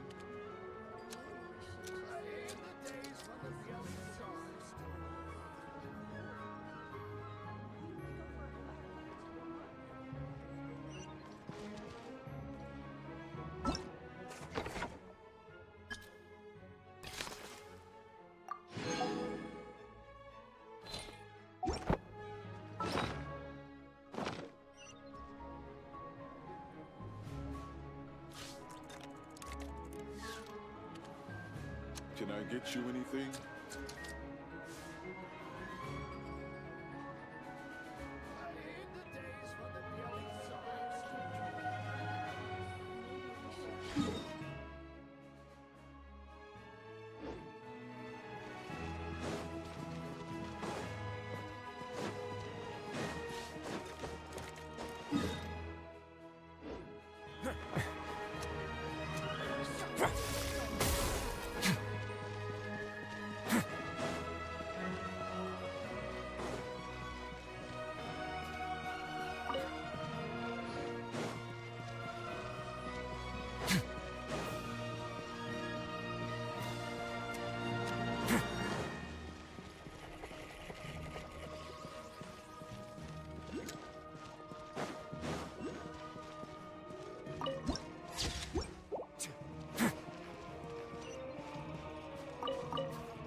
Ah, you made it. I've got some tickets, and I managed to set something up with the Rokot. It'll have to wait until after the show, though. Happy to stay and watch? I doubt you've seen the Korolyevsky troupe on stage before. Pleasure. Here, this is the way in.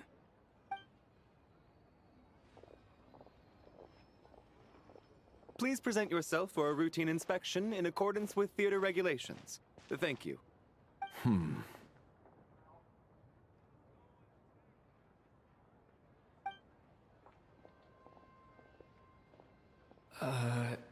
Is that guy with the Fatui? Looks like he's waiting for something. Okay, all done. Thank you for your cooperation. Please proceed through to the theater.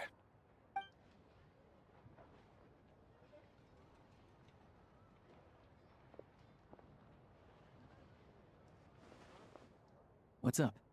Everything okay? Snezhnaya's business and political leaders are always passing through here, so it makes sense that security's tight. Still, it's a little unusual to see the Fatui's Armory Palace guard here. You saw him, right? The guy right at the back. Strong, silent type. His name's Valeri. He's part of the Special Assignments Battalion, but I only ever see him here for one thing. To look for a guy named Mitya. Supposedly a researcher, though he never seems to put much time in at the office. The theater is one of his favorite places to hang out when he's playing hooky from work. But that's not for us to worry about. Let's go. The show's about to start.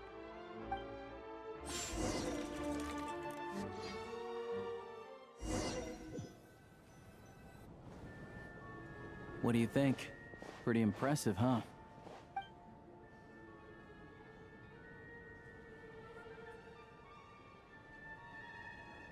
Oh, the one in Fontaine?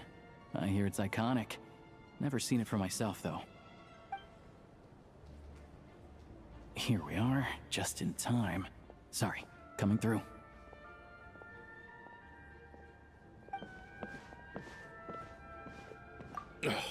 If you're gonna show up late, keep your mouth shut. What's his problem?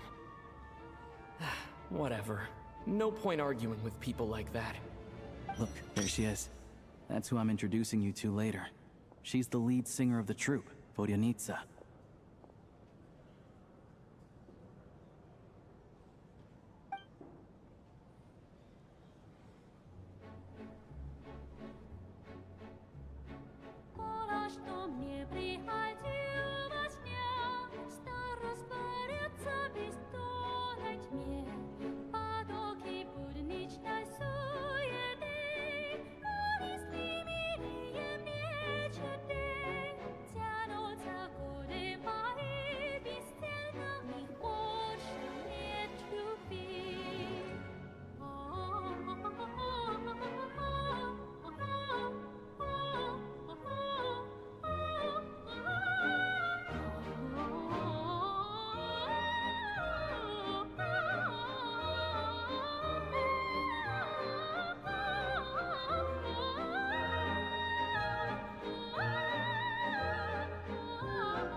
this leads directly to the green room.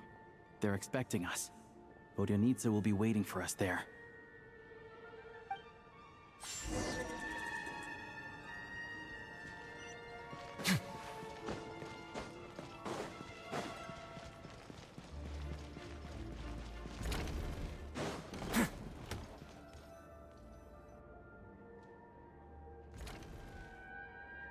Hey there. Excuse me. Ugh! Can you believe it? I'm so mad right now. Come in. Oh, it's you two. Huh? You know each other? Oh, wait. Is this who you were telling me about? The one you met yesterday and couldn't stop thinking about? I never said that. Yes, you did. Why are you denying it? It was right before I went on that rant about the moody factory owner. Oh, I remember it so clearly. Might I ask what brings you two here? Oh, I just brought him here to see the show. And when it finished, he was full of praise for Vodyanitsa's performance. So I thought I'd try my luck, see if we could get the chance to chat for a bit. Maybe get an autograph? You work here. You of all people ought to know that's against the rules. It's not what the green room is there for. Oh, what's the big deal? Come on, don't be shy. I can give you an autograph. You can take a picture too if you want. Do as you please. I finished all my shows for the day.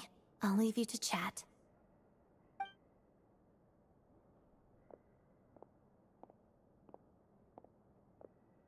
I wasn't making that stuff up, you know. Odette's just too proud to admit it. She thinks very highly of you. And so do I. You did the right thing in Svietloladovka. We're good. Odette's out of earshot. I'll lock the door.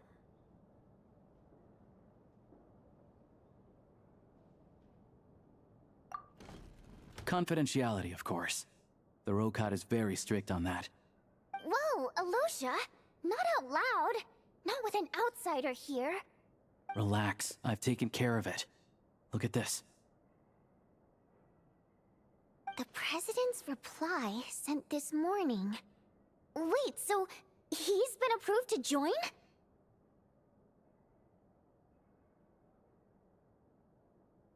You told me last night that you wanted to get intel from the Rokot. Unfortunately, Rokot intel is only available to members. But ever since you set foot in Snezhnaya, we've been working together. I've seen the way you work, your character, and your motives. Everything about you is perfectly in alignment with what we're trying to achieve in the Rokot. So I figured I might as well cut to the chase. I wrote a letter to the President explaining your situation, including just the right amount of detail. His approval came very quickly. Of course, it's still your decision whether you want to join or not. We'll respect your choice. Well, assuming Odette was telling the truth and she didn't misjudge you, I guess we don't need to worry about you blowing our cover. Still, you gave me a real fright. I didn't know that's why you came looking for me. So, that stuff you said about admiring my performance, was that just because Odette was here? Did you actually mean it? Now you're talking. That's what I like to hear. Anyway, let me give you a quick rundown of how things work. Like I said, the Rokot is a covert organization, and we hide our identities. Members typically don't meet in person or even know each other's identities. This helps us maintain a high level of independence and secrecy.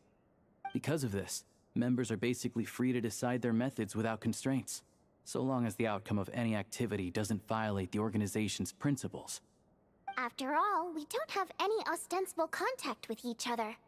This way, if anything goes wrong, no one else will be implicated. Beyond the freedom to choose how you operate, it's also your choice whether to act at all. We have plenty of members who have yet to take any action. In short, joining the Rokot in and of itself won't place any restrictions on your activity in Snezhnaya. There's a code of conduct you can read if it interests you. But basically, as long as you don't plan on using your anonymity to go around doing evil, you'll be fine. I tried reading it 5 or 6 times. Never made it all the way through. Even the most lackluster script makes for more interesting reading. Great. Then I'll go grab an official application form. Be right back.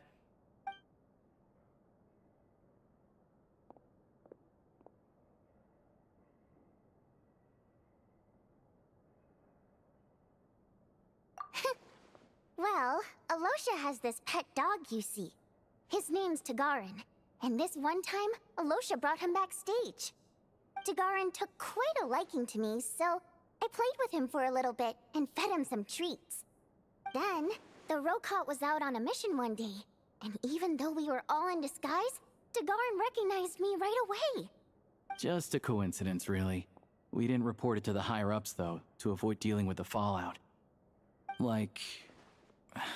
my job at the theater, for instance. I really need it to make ends meet. By the way, what were you complaining about just before we came in? Did everything go okay with Chuganov? Everything did not go okay. That's why I was so mad.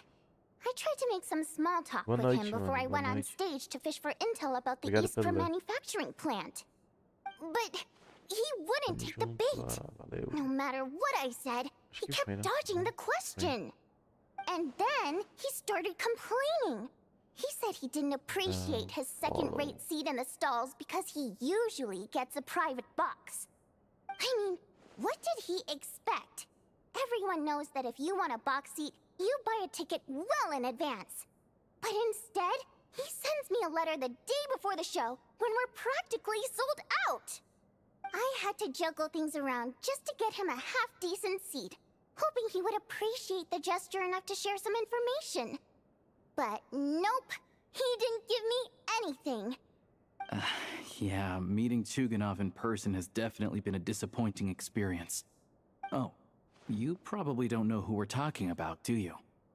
Chuganov was that older guy you were sitting next to today. I'm sure he didn't make a great first impression on you either. To the citizenry, he's a family man and a kind boss. But our interactions with him tell a very different story. It's one thing to ask for a favor, but he acts like it's his right. He always expects special treatment. Take the ticket situation, for instance. I've actually gotten him a private box in the past. But not only was he not even grateful, now he's acting like I've sold him short this time. Not to mention that he's never paid for a single one of his tickets. And another thing, if he's such a big family man, why doesn't he bring his wife and daughter to see the show once in a while? I've never seen them here, not even once. Calm down, Vodyanitsa. If you won't do it the easy way, we'll have to try the hard way. But first things first. Here's your application form. Go ahead and fill it out.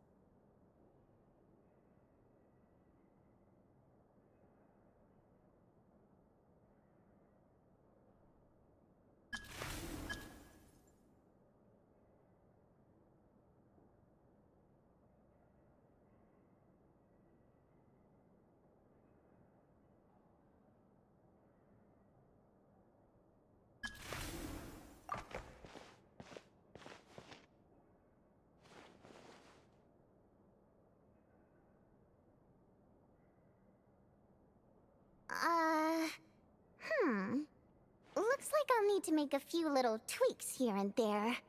But other than that, you're good to go. We'll hold on to this for you. Alright. Now that we're officially Rokot comrades, I can tell you. Chuganov is the target of our current operation.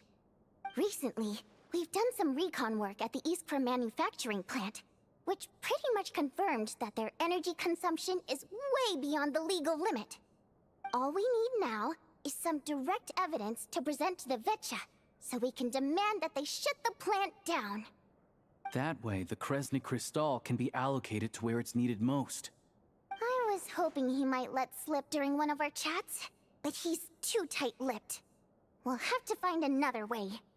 I'm meeting another regular theater goer tonight, Mitya. But Valeri's here too, and he's probably looking for Mitya, so he may end up being a no-show. Don't you worry. He must know how to dodge Valeri, or he wouldn't be showing up on time for every performance.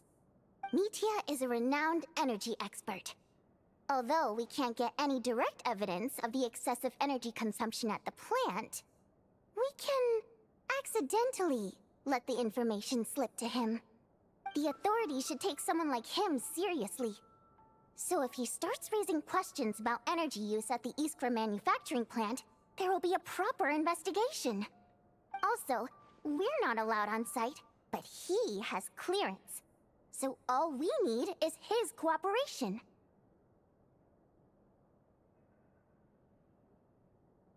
Yeah, so that's the other thing we're trying to figure out. Though I think we're far less likely to make any progress on that front. Still, I hear that Mitya is a bit of a chatterbox. So, who knows? Maybe if we catch him in the right mood, he'll let something slip. What do you think? Sound like something worth your time?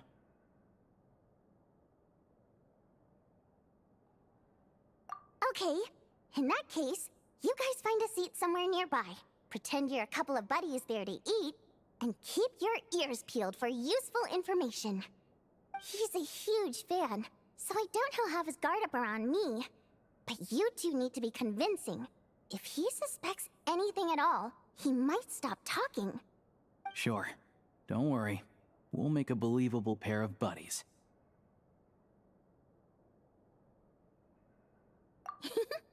Perfect! You've sold me already. Now, help me tidy this room up a bit before we head out. Okay. What needs tidying? Everything!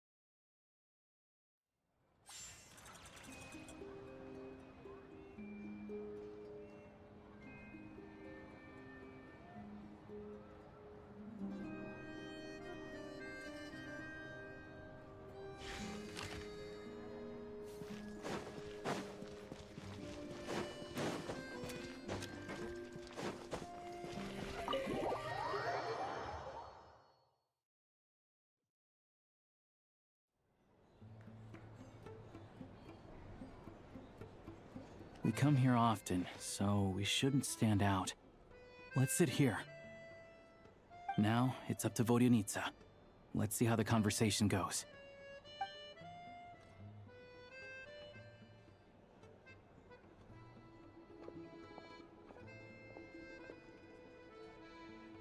Mr. Mitya! Over here! Over here!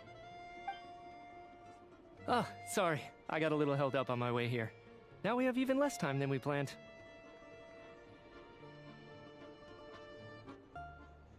Go ahead and order some snacks and drinks. Whatever you like. Let me see. According to my schedule, we still have 25 minutes left. You're really pressed for time today, huh? I was imagining this would be a leisurely chat. If you'd prefer, we can always reschedule for another afternoon when you have more time. No need. Getting to meet the lead singer is a very precious opportunity for me. I'm not about to pass it up. I've already had to decline your invitation several times because our schedules rarely align.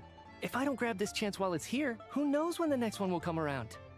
Well, it's very kind of you to make time just for me.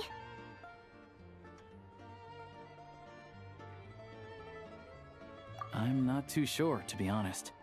But Snezhnaya is full of weird and wonderful things like that, so people tend not to bat an eye. I'm sure the same will go for the Eye of Grey and Paimon. The reason I invited you out for tea and a chat today was to get some feedback from a true fan of the theater. Well, I genuinely have nothing bad to say. No matter how many times I hear you sing, it never gets old.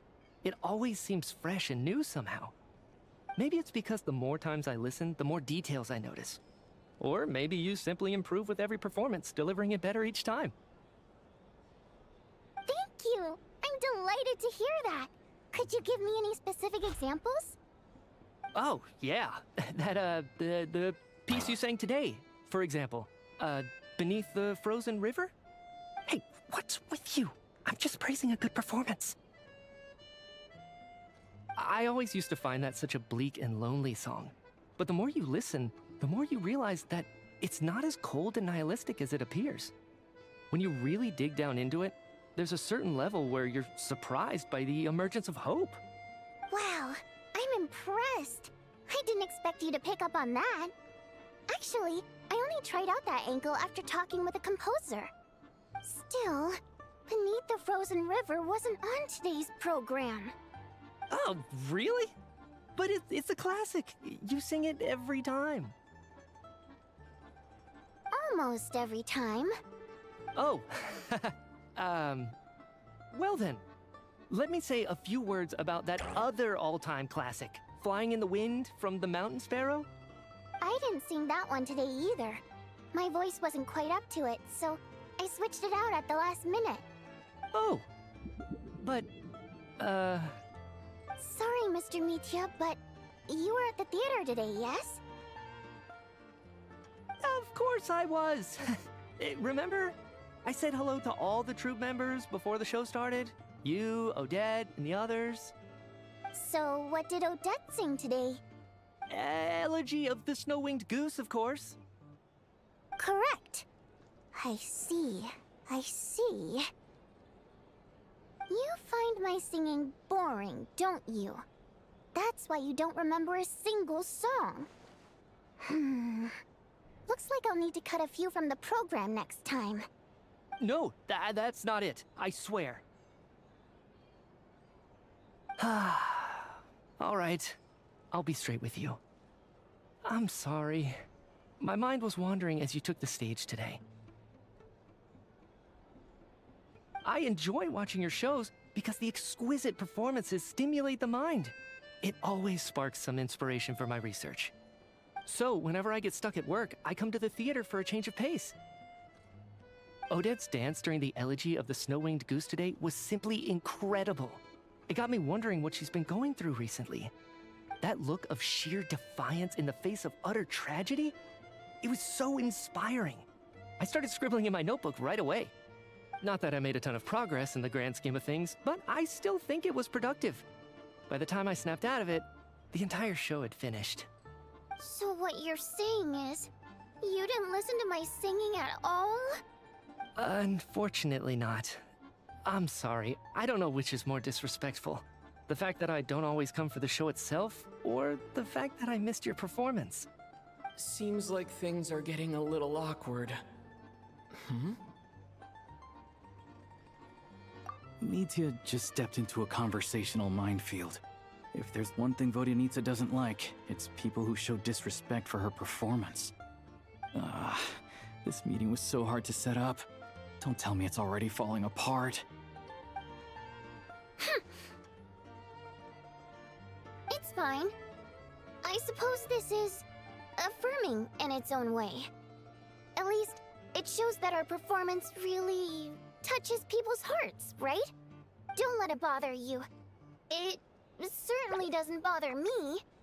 She's showing a lot of restraint.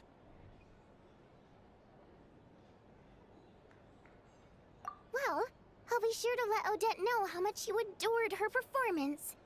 Please don't say that. I always love your performances too. It's just that inspiration struck at the wrong time today. I'm usually all ears. I know, I can tell. That's why I value your opinion. I'm sure some people can't stand it when others praise their coworkers right to their face, but not me. No, sir. Fair enough. I still feel kinda bad though. But you know what I really can't stand? People who only show up to the theater to pretend that they're cultured. Makes me sick to my stomach. Oh yeah, 100%. There are too many of those people around. By the time they're walking out the door, they've forgotten all about the show. What's wrong? You look furious. I don't know if you've heard about the boss of the Iskra manufacturing plant. He isn't even a theater investor, but he always demands the same privileges as actual investors. Box tickets only, premium drinks, even the right to request specific songs. Well played, Vodyanitsa. Seems like she's harnessing her rage to steer the conversation back on track. Now that you mention it, I've interacted with that guy before.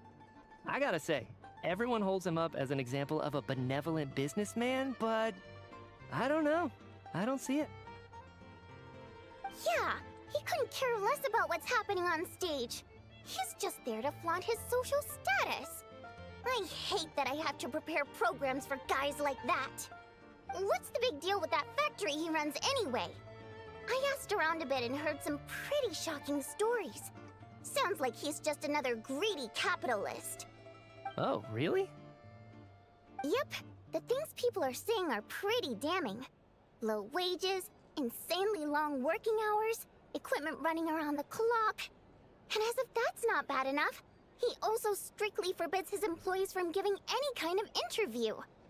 Project Stuja has now been extended so many times, we're at the point where crystal rations for the common folk are barely enough to survive on. Yet he even wants to get his greedy hands on them just to boost his own profits. If the rumors are true, he's in serious violation of the law. Interesting. So you've heard about it too? What? So it's really true? Who knows? I've only heard the same rumors you have. But there's no smoke without fire. The Rooster's been coming down on us hard lately, demanding that we track and trace every single batch of Crystal. My coworkers in the Department of Energy have been tearing their hair out over it. The Rooster? I didn't realize he cared that much. Yeah. Even though there are no restrictions on Crystal trading, the poor will wind up freezing to death if we let the rich buy as much as they want. That's clearly unfair. Looks like we'll need to arrange an investigation into the Iskra manufacturing plant as soon as possible.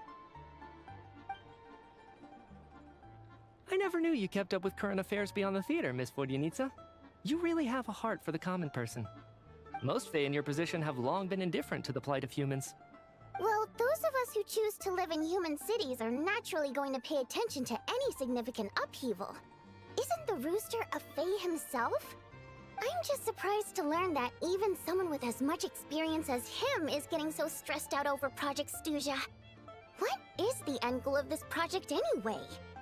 This is it. We're finally going there. I'm sure Mitya can sense on some level that she's fishing for information.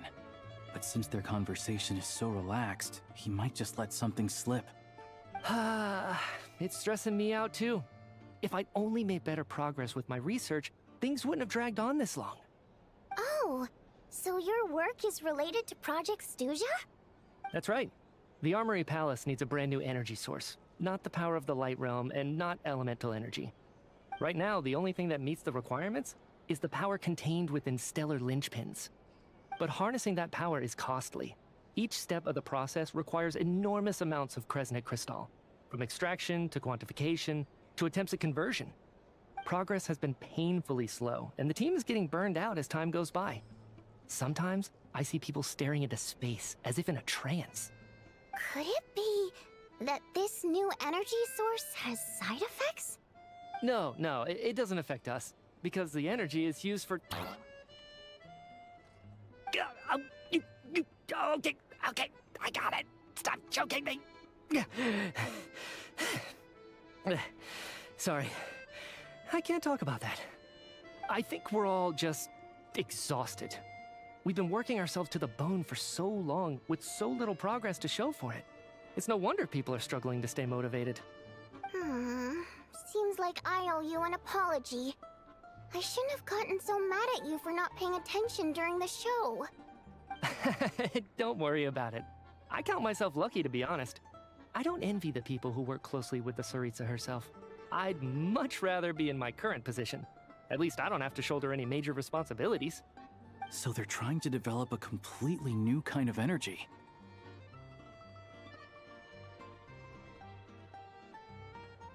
Yeah, censored by a scarf. Who would have thought? Oh, dear. It looks like my time is up. I'm afraid I have to leave. I'm so sorry. We ended up barely talking about the theater. That's okay. It was a pleasure chatting with you, really. Let's make up for it next time. Yeah, hopefully once the work pressure eases up a little, I'll be able to focus more on the performance, and then we'll have more to discuss.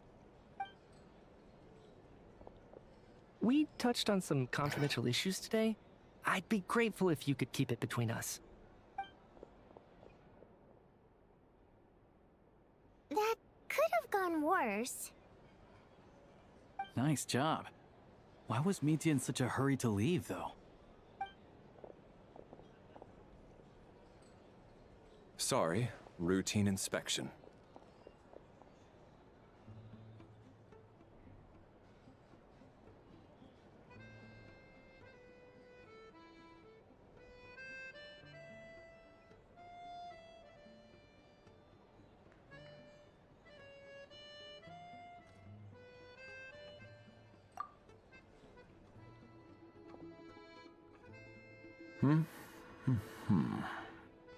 Okay, let's go. So he wasn't rushing to get back to work. He must have calculated that Valeri would find him here in exactly 25 minutes. That's frighteningly accurate. One of the main duties of the Special Assignments Battalion is to ensure that important figures stick to their schedules. All right, time for us to get going too. Excuse me, check please. We'll settle our check too, then. Oh, hello there. Mr. Mitya paid the check before leaving. He also asked me to pass on a message. He said it was an honor to share his tea break with Miss Vodyanitsa and her two friends. Wait. So he knew we were here all along? This raises a lot of questions. Did he deliberately mention the new energy source so that we'd overhear it? Maybe his work isn't confidential after all. Maybe the key here is the purpose of this new energy. I guess that's the next thing to look into.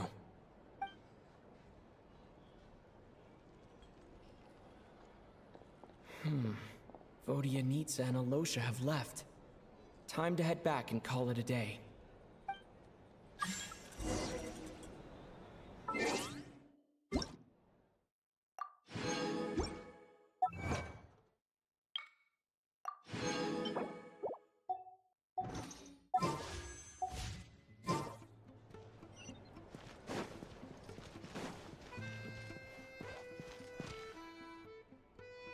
You're back! Here pretty early today.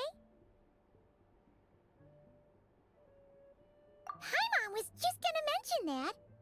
After she woke up today, Paimon felt like her temperature was completely back to normal. But her strength still hasn't returned. Still, there's some good news. Paimon thinks she might have figured out the source of the problem.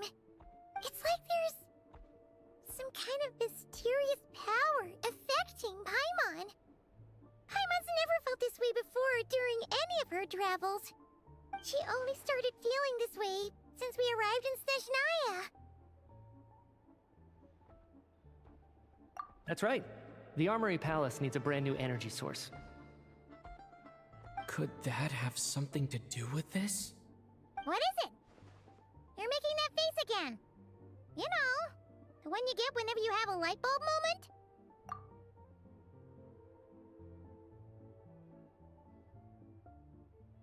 So, they're trying to develop a new energy source here? And you think that might be why Paimon's feeling unwell?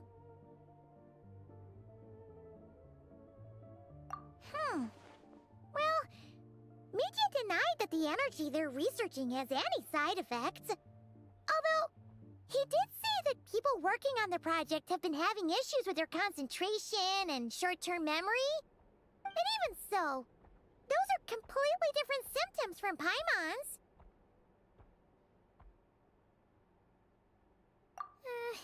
It's pretty faint, so it's kind of hard to tell. But if anything, it seems like it's coming from roughly the same direction as the Armory Palace. Sure, Paimon's with you there. But how, though? The Rokat only has a limited amount of intel. Oh, great point! They argue about Project Stuja every day. If we could sit in on one of their sessions, we might pick up some new leads. Good idea! Oh yeah, while you were out, Paimon tried all the yummiest looking desserts in the Potpourri restaurant. This one seemed right up your alley. So, Paimon saved some for you. Come try it once you finish writing your letter.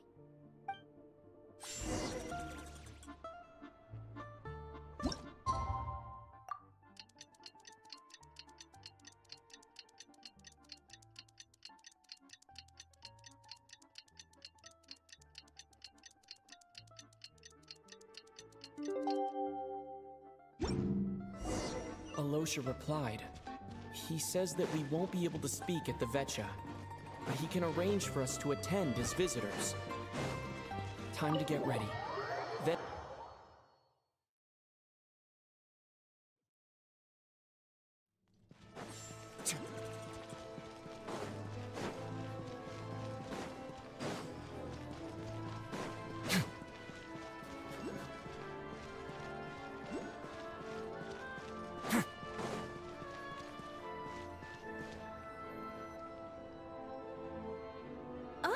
Miss Vodianitsa, prima donna of the Koralievsky troupe. What a surprise meeting you here. Will you be sitting in on a session of the Vetcha? Sorry, I'm not taking interviews today.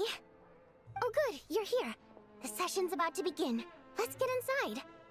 Please wait, Miss Vodianitsa. Could you introduce me to your new friend?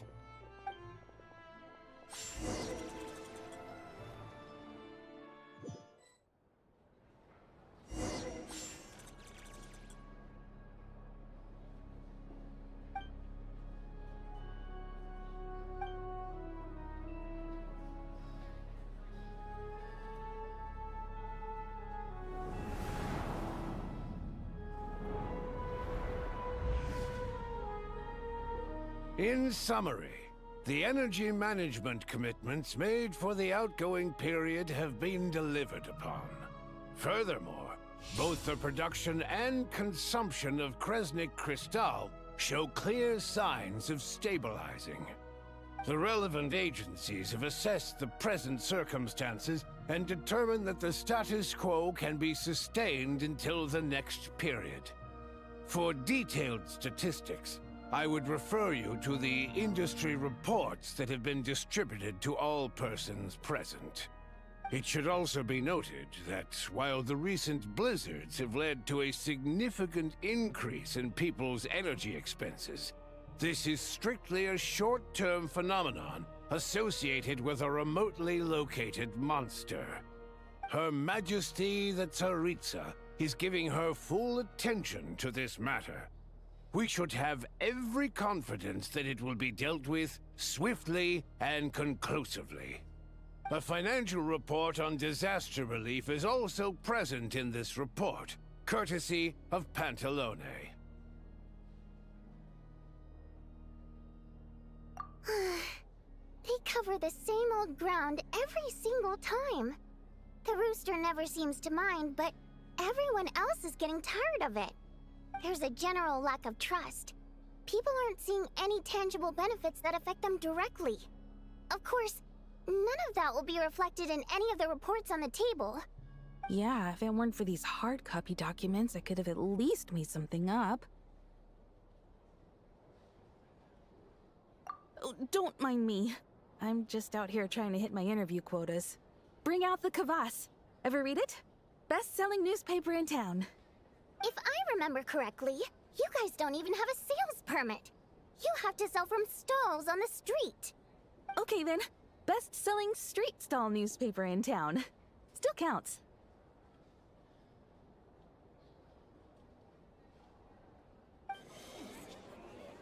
Order!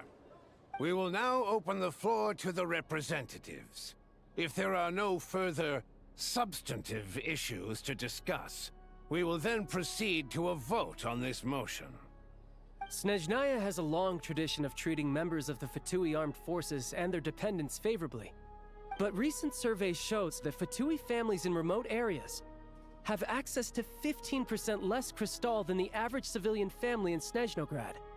It's been said many times before, but it bears repeating now. There needs to be a clear and consistent rationale behind how crystal is allocated, or we will soon face immense public backlash. Perhaps you wouldn't need to keep repeating yourself if you would hear me out for once. I say again, true consistency exists only in principle. In the real world, fairness is relative. You appear to treat resource allocation as a simple function of production and population. So what about when the equipment used in production breaks down? Have you factored that into your equation? And do you even know how long it's been since Snezhnaya last conducted a census?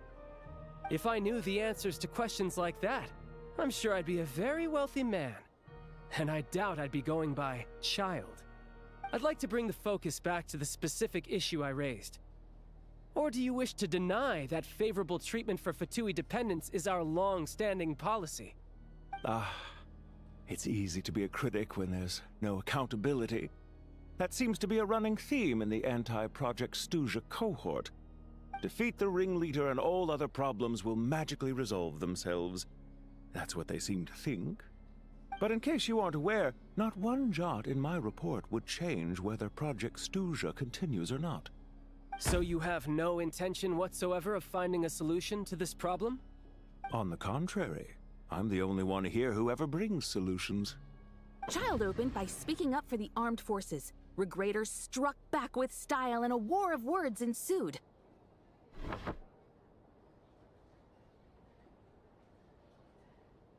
Our reporter was live on the scene to get the audience's reaction as it all unfolded. Who do you support?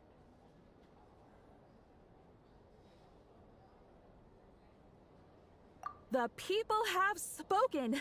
Child received raucous applause from the crowd as he pushed Regrator onto his back foot with a relentless barrage of questions. It had to be seen to be believed. Now you see why they don't have a sales permit. However this reporter wants to spin things, I haven't forgotten that Tartaglia was representing the Northland Bank when we first met in Liyue. So surely, their relationship can't always have been this strained. You two are getting off topic. Let's focus on what the data is saying. Mr. Pantalone, may I speak on your behalf? Oh, please do. I'm more than happy to save my breath. Crystal distribution policy undergoes modifications with each new period. The ultimate goal being to find the most reasonable method of allocation, which I believe is what Mr. Tartaglia also seeks. But I fear many may have been misled on this topic by extremist activists. To clarify, Project Stuja is not the root cause of the problem. It is merely a framework for resource distribution. The most recent reports all point to Snezhnaya's resilience and adaptability during this period of fine-tuning, and give clear indications that a distribution framework is improving with each iteration. To make drastic adjustments without first considering the risks would likely do more harm than good. It would be a waste of the hard-won experience we've gained to date. Renowned scholar of finance, Arapov spoke up to clarify the fiscal logic, clearly alluding to social organizations like the Rokot in his words. With the notorious Lelek still active to this day, should the Rokot be held responsible? No, there is someone else to blame.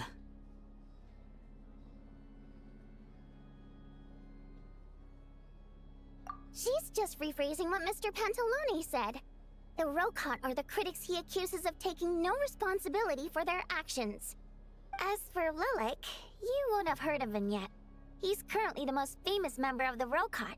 Well, more like infamous. Ending Project Stuja has become an obsession for him. Unlike the more decent ones among us, he believes that votes in the Vetcha are all that matter. So whether it's threats, coercion, or bribery, he'll use whatever means necessary to get people to change their vote. And since we're already on the subject, what do you think of Lelek's methods? Are you for or against? Yes, don't we all? Lelek's supporters grow in number by the day. We stand with Lelek! At least someone here wants to take this discussion seriously. I've been considering that issue myself. What you really need is more precise regional data, right? I think it would be easiest to let the Fatui handle it, since they're already in charge of Crystal shipments anyway. We may as well get them to collect some data while they're at it. Whatever you need, you can ask the Fatui to look into it for you. In terms of supervision, I think the Druzhna would be a good fit. I had hoped to discuss this with Miss Vesna, but sadly, she's not present. I will be happy to take a note of your suggestions and present them to Commander Vesna for a decision upon her return. The Commander has always taken a keen interest in Project Stuja. However, given the Druzhna's demanding workload, I'm afraid it may prove difficult for them to provide any practical support. Let us refrain from jumping to conclusions until a concrete and actionable plan is in place. My apologies, Lord Rooster. There are numerous issues to address here, including manpower, time sensitivity, and reporting lines. Nevertheless, I support drafting a proposal. Follow the usual procedure, and it can be raised as a new motion for all parties to evaluate at the appropriate time. In that case, I'd like to share one thought before the proposal is drafted. The issue of time sensitivity was raised just now, which I presume relates to the official reports. In fact, the Energy Commission already collects regular statistics on each urban center and its surrounding area. Would these be of any use? That's a good idea. I read every issue of Svietloslaidovka's report, and although my focus is mostly on the section about equipment operation, the energy consumption statistics also yield a lot of insights. Be that as it may, does no one see an issue with using local data to determine Crystal quotas? In the long term, it seems like a very risky solution. Not if they are used purely for reference. So long as we have the report from the Northland Bank's headquarters to corroborate it, no one will be able to fool me. Very well then. It appears that this arrangement is acceptable to all parties. Yeah, sounds good to me. The members reached a provisional consensus on the issue of improving treatment for Fatui soldiers.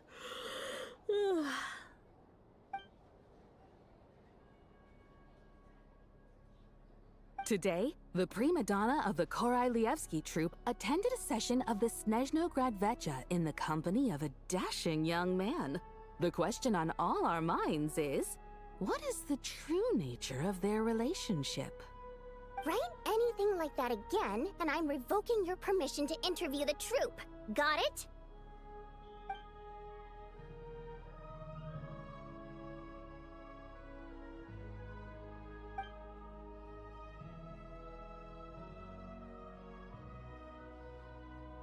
Now then, if there are no further contributions from those present, we shall proceed to the final vote. Hey, check it out! What made him vote against? Why now?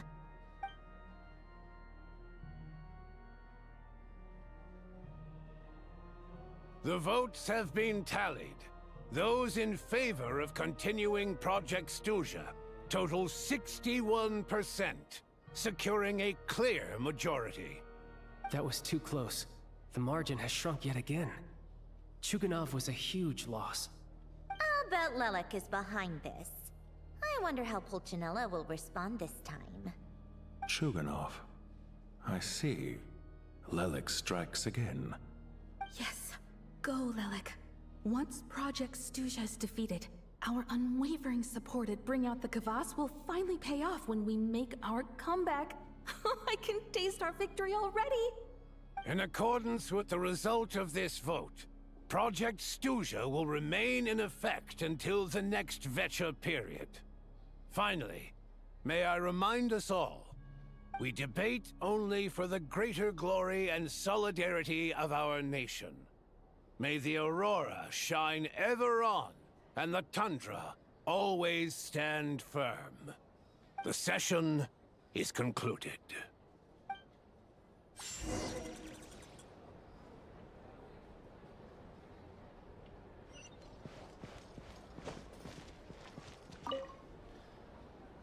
I have to say, I really wasn't expecting Chukhanov to vote against Project Stusha. Well, in principle, Snezhnaya's business and political elites ought to be the ones least likely to oppose it. As we heard, Project Stusha is basically just a resource distribution framework that requires everyone to cut back during the winter. But even if the policy got cancelled, the Tsaritsa's energy needs wouldn't suddenly go down. The extra demand from the public would have to be filled from somewhere. So logically, the factories would have to take the hit. I got a letter from Mr. Mitya just before today's session. He said he's confirmed that there are issues around overtime and excessive energy consumption at the Iskra manufacturing plant. In a situation like this, once the Rooster receives the report, he'll order the factory to halt production and submit to an investigation before issuing a penalty. But that's a week-long process, and thus didn't make it onto the Vetcha agenda this time. I don't think he suspects anything so far. Exactly. And as you know, he's a very selfish person. I was originally gonna try and flip him after he received notice of the official sanctions. My plan was to convince him that the whole thing was completely unfair. Rather than just sit back and take the hit while his factory stopped production, he'd be better off voting to end Project Stusha. At least that way, no one else would be able to make any money either, because all the factories would suddenly have more limited energy to work with. But now, he's already voted against it, which means someone must have used more forceful means to change his vote, just like with everyone else who flipped.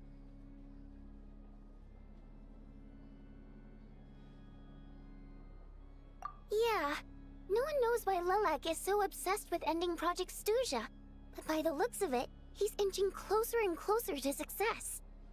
Lelik must have strong motivations, given how he'll stop at nothing to achieve his goal. Maybe he knows the full truth of Project Stusha. Maybe my next step should be to focus on him. All right. What are your plans for the rest of the day? Shall we head out? Hey, comrade.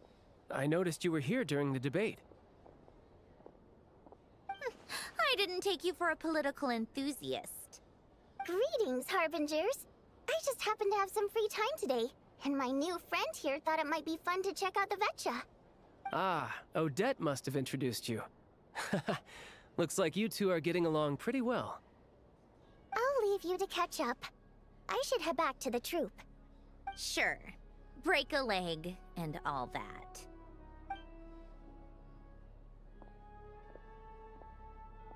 Thought it might be fun to check out the Vetcha, did you? Things are never that simple with you, Traveler. There's no way you're here for kicks and giggles. Tell me I'm wrong.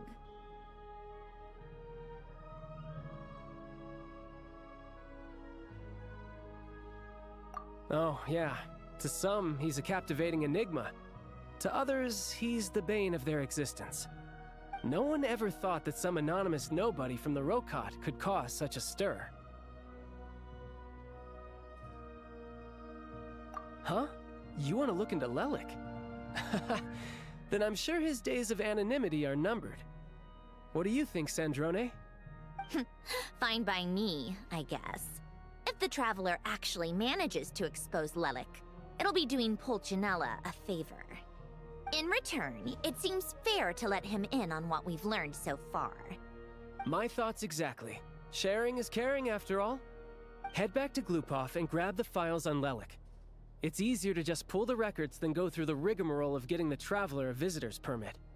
As you command, child, sir. In that case, since we're going to be waiting anyway, I'll have someone brew a pot of black tea.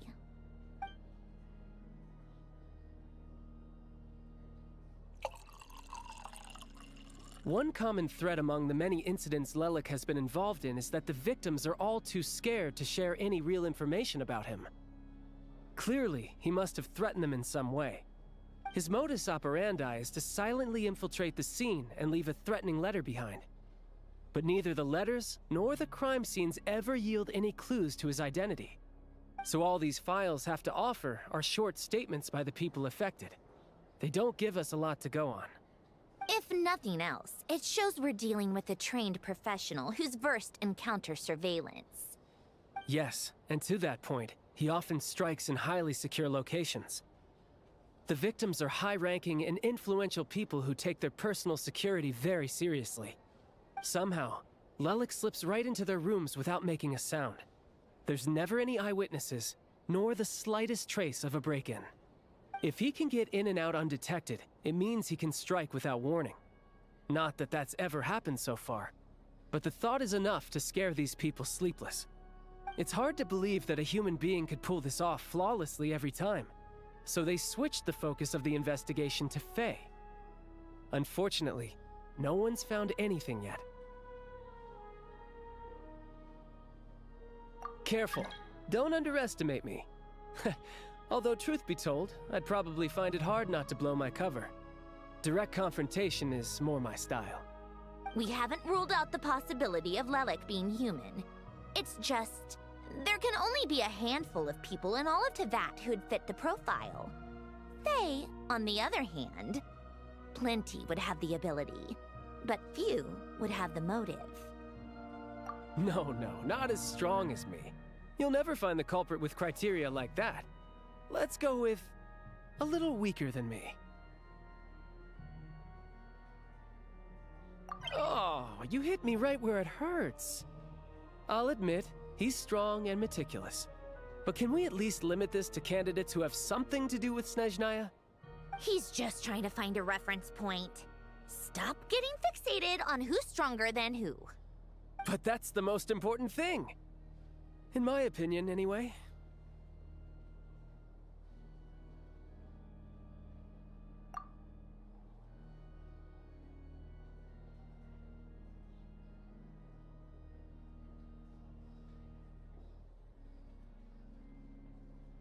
Odette? Yeah, that seems about right. Her skills are solid, and she's always calm under pressure. Except she's Fatui, so the likelihood of her working against us is pretty low. But yeah, much more accurate than your previous example, at least. No, wait a moment. Maybe we should interrogate that assumption. What do you mean? Which assumption? Her Fatui identity doesn't necessarily exonerate her. And when you think about it, the Rokot would be precisely what she needs to conceal her identity. Plus, she wouldn't need to be such a pro at covering her tracks. She'd already know where the Fatui will be and when, so she could choose the perfect time to act. Oh, yikes. I was just thinking out loud. Why is this starting to sound like such a convincing theory? Still, what reason could Odette possibly have for trying to call off Project Stuzha? Arlecchino would be the best person to ask. She knows Odette best. Unfortunately, she isn't back yet. Rosaline used to open up to her in private about her struggles with Odette. As I'm sure you can imagine, Arlecchino is quite a lot better with children than Rosaline was. She gave her some tips on how to handle the situation, and Rosaline managed to reach a settlement with Odette before leaving. So I suppose there were at least no lifelong regrets left behind. Beyond that, I don't know the details about that side of things. But I do know that Odette definitely has a motive to hold a grudge against Project Stuzha. The reason being, her father passed away during the early stages of the project. That was back before it had been named Project Stuzha, when things were still being worked out. But in essence, it's remained the same ever since. Huh. The more you know. Rosaline was always so self-centered. I never understood why she started paying so much attention to Odette.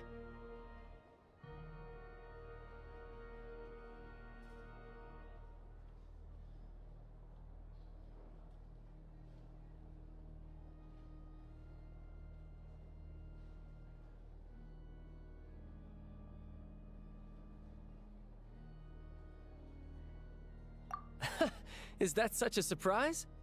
If you cast your mind back, you may remember that Rosaline and I weren't exactly close. We had tea together a few times, but that was about it. Odette's past is no secret. Her father was a fatus and her mother was a very famous ballerina. On the surface, it looks like she followed right in her parents' footsteps. But the truth is quite a different story. After her father passed away on a mission, her mother was overcome with grief. She broke her leg during a performance and could never dance again. Odette was only interested in ballet at the time, but this tragedy left the family with both breadwinners gone. They could barely make ends meet. Per Capitano's policy, family members of Fatui who died in the line of duty had to be appropriately accommodated and provided with adequate assistance. So, regardless of how Rosaline may have felt about it, it fell to her to resolve the issue of Odette's family's livelihood. In the end, the solution they agreed upon was to have Odette join the Fatui. Right, because the alternative would have been a one-off compensation payment, I guess. In that sense, joining up was definitely the better option. Still, she must have had mixed feelings about it, right? If she doesn't even like the Fatui. It's just a theory, a possibility. But as a motive for Odette to become Lelik, it holds up. That said, I have no idea where Odette's head is at right now, or what her conflict with Rosaline was about. Plenty of people were on bad terms with Rosaline.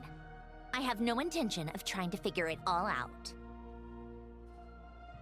Yes, but there's not much point in discussing that now. Yeah, back to Lelik. Since our investigations so far have turned up next to nothing, we've got nothing to lose by trying a new angle. Funnily enough, Tonya and I had actually made plans to go to the theater tomorrow to watch Odette's rehearsal. Unfortunately, thanks to this Lelik situation, I'll be stuck working overtime again. Which means you can go in my place. No point wasting the ticket. Plus, you'll get to meet Tonya. Spirit Seeker. Quite the classic ballet. It was passed down through Odette's mother's family for generations, though it hasn't been performed in years. But Odette's been practicing it diligently, and it's finally ready for a return to the stage. Excitement is through the roof. Tickets for the official performance sold out long ago. Tonya's excited for it too. She's desperate to see it no matter what. Personally, it's not really my kind of thing, but since she's my little sister, I had to figure something out. I've actually seen it several times before. The story's pretty straightforward.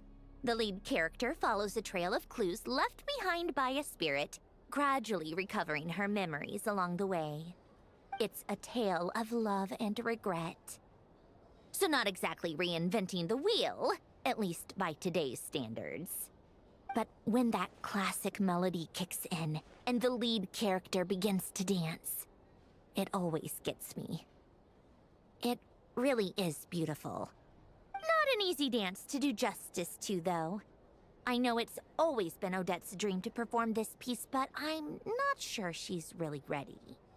In that case, I think that even if she is Lelik, we should wait until her performance is over before we respond.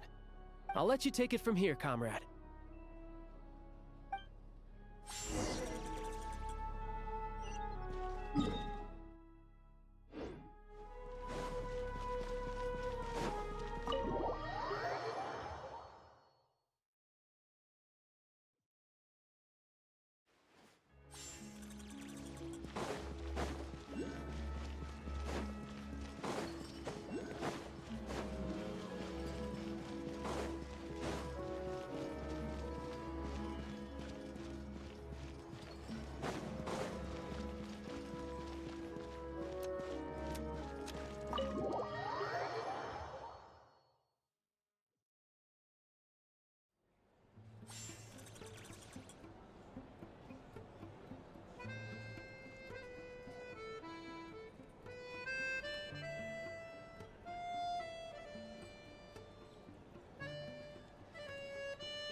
today.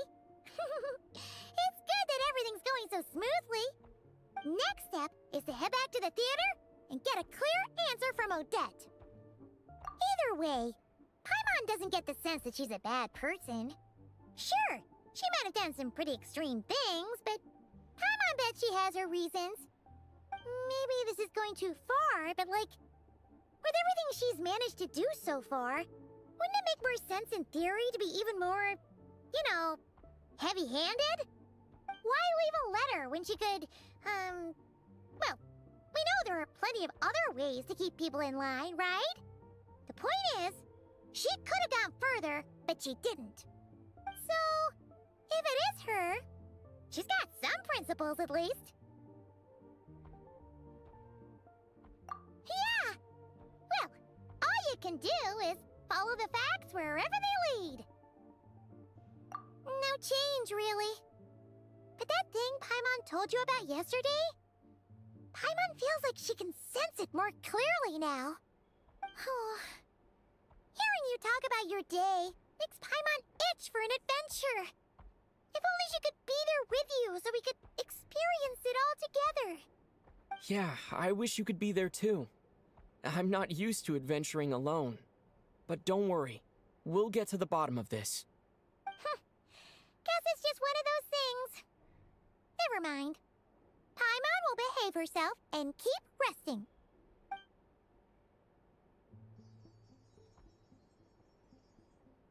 If Odette is Lelik, she may well have inside information on Project Stuja. Her father was involved with the project's early implementation and tragically died in the process. Now, she's dedicated herself to bringing it to an end. It's hard to imagine she could have gotten this far without knowing anything at all about the Tsaritsa's true intentions. When she spoke to us as a member of the Fatui, how much did she let on? And how much was she hiding? Only time will tell. Maybe tomorrow, everything will be answered. Hey look! It's snowing! Could be a tough day ahead. Make sure you wrap up warm tomorrow.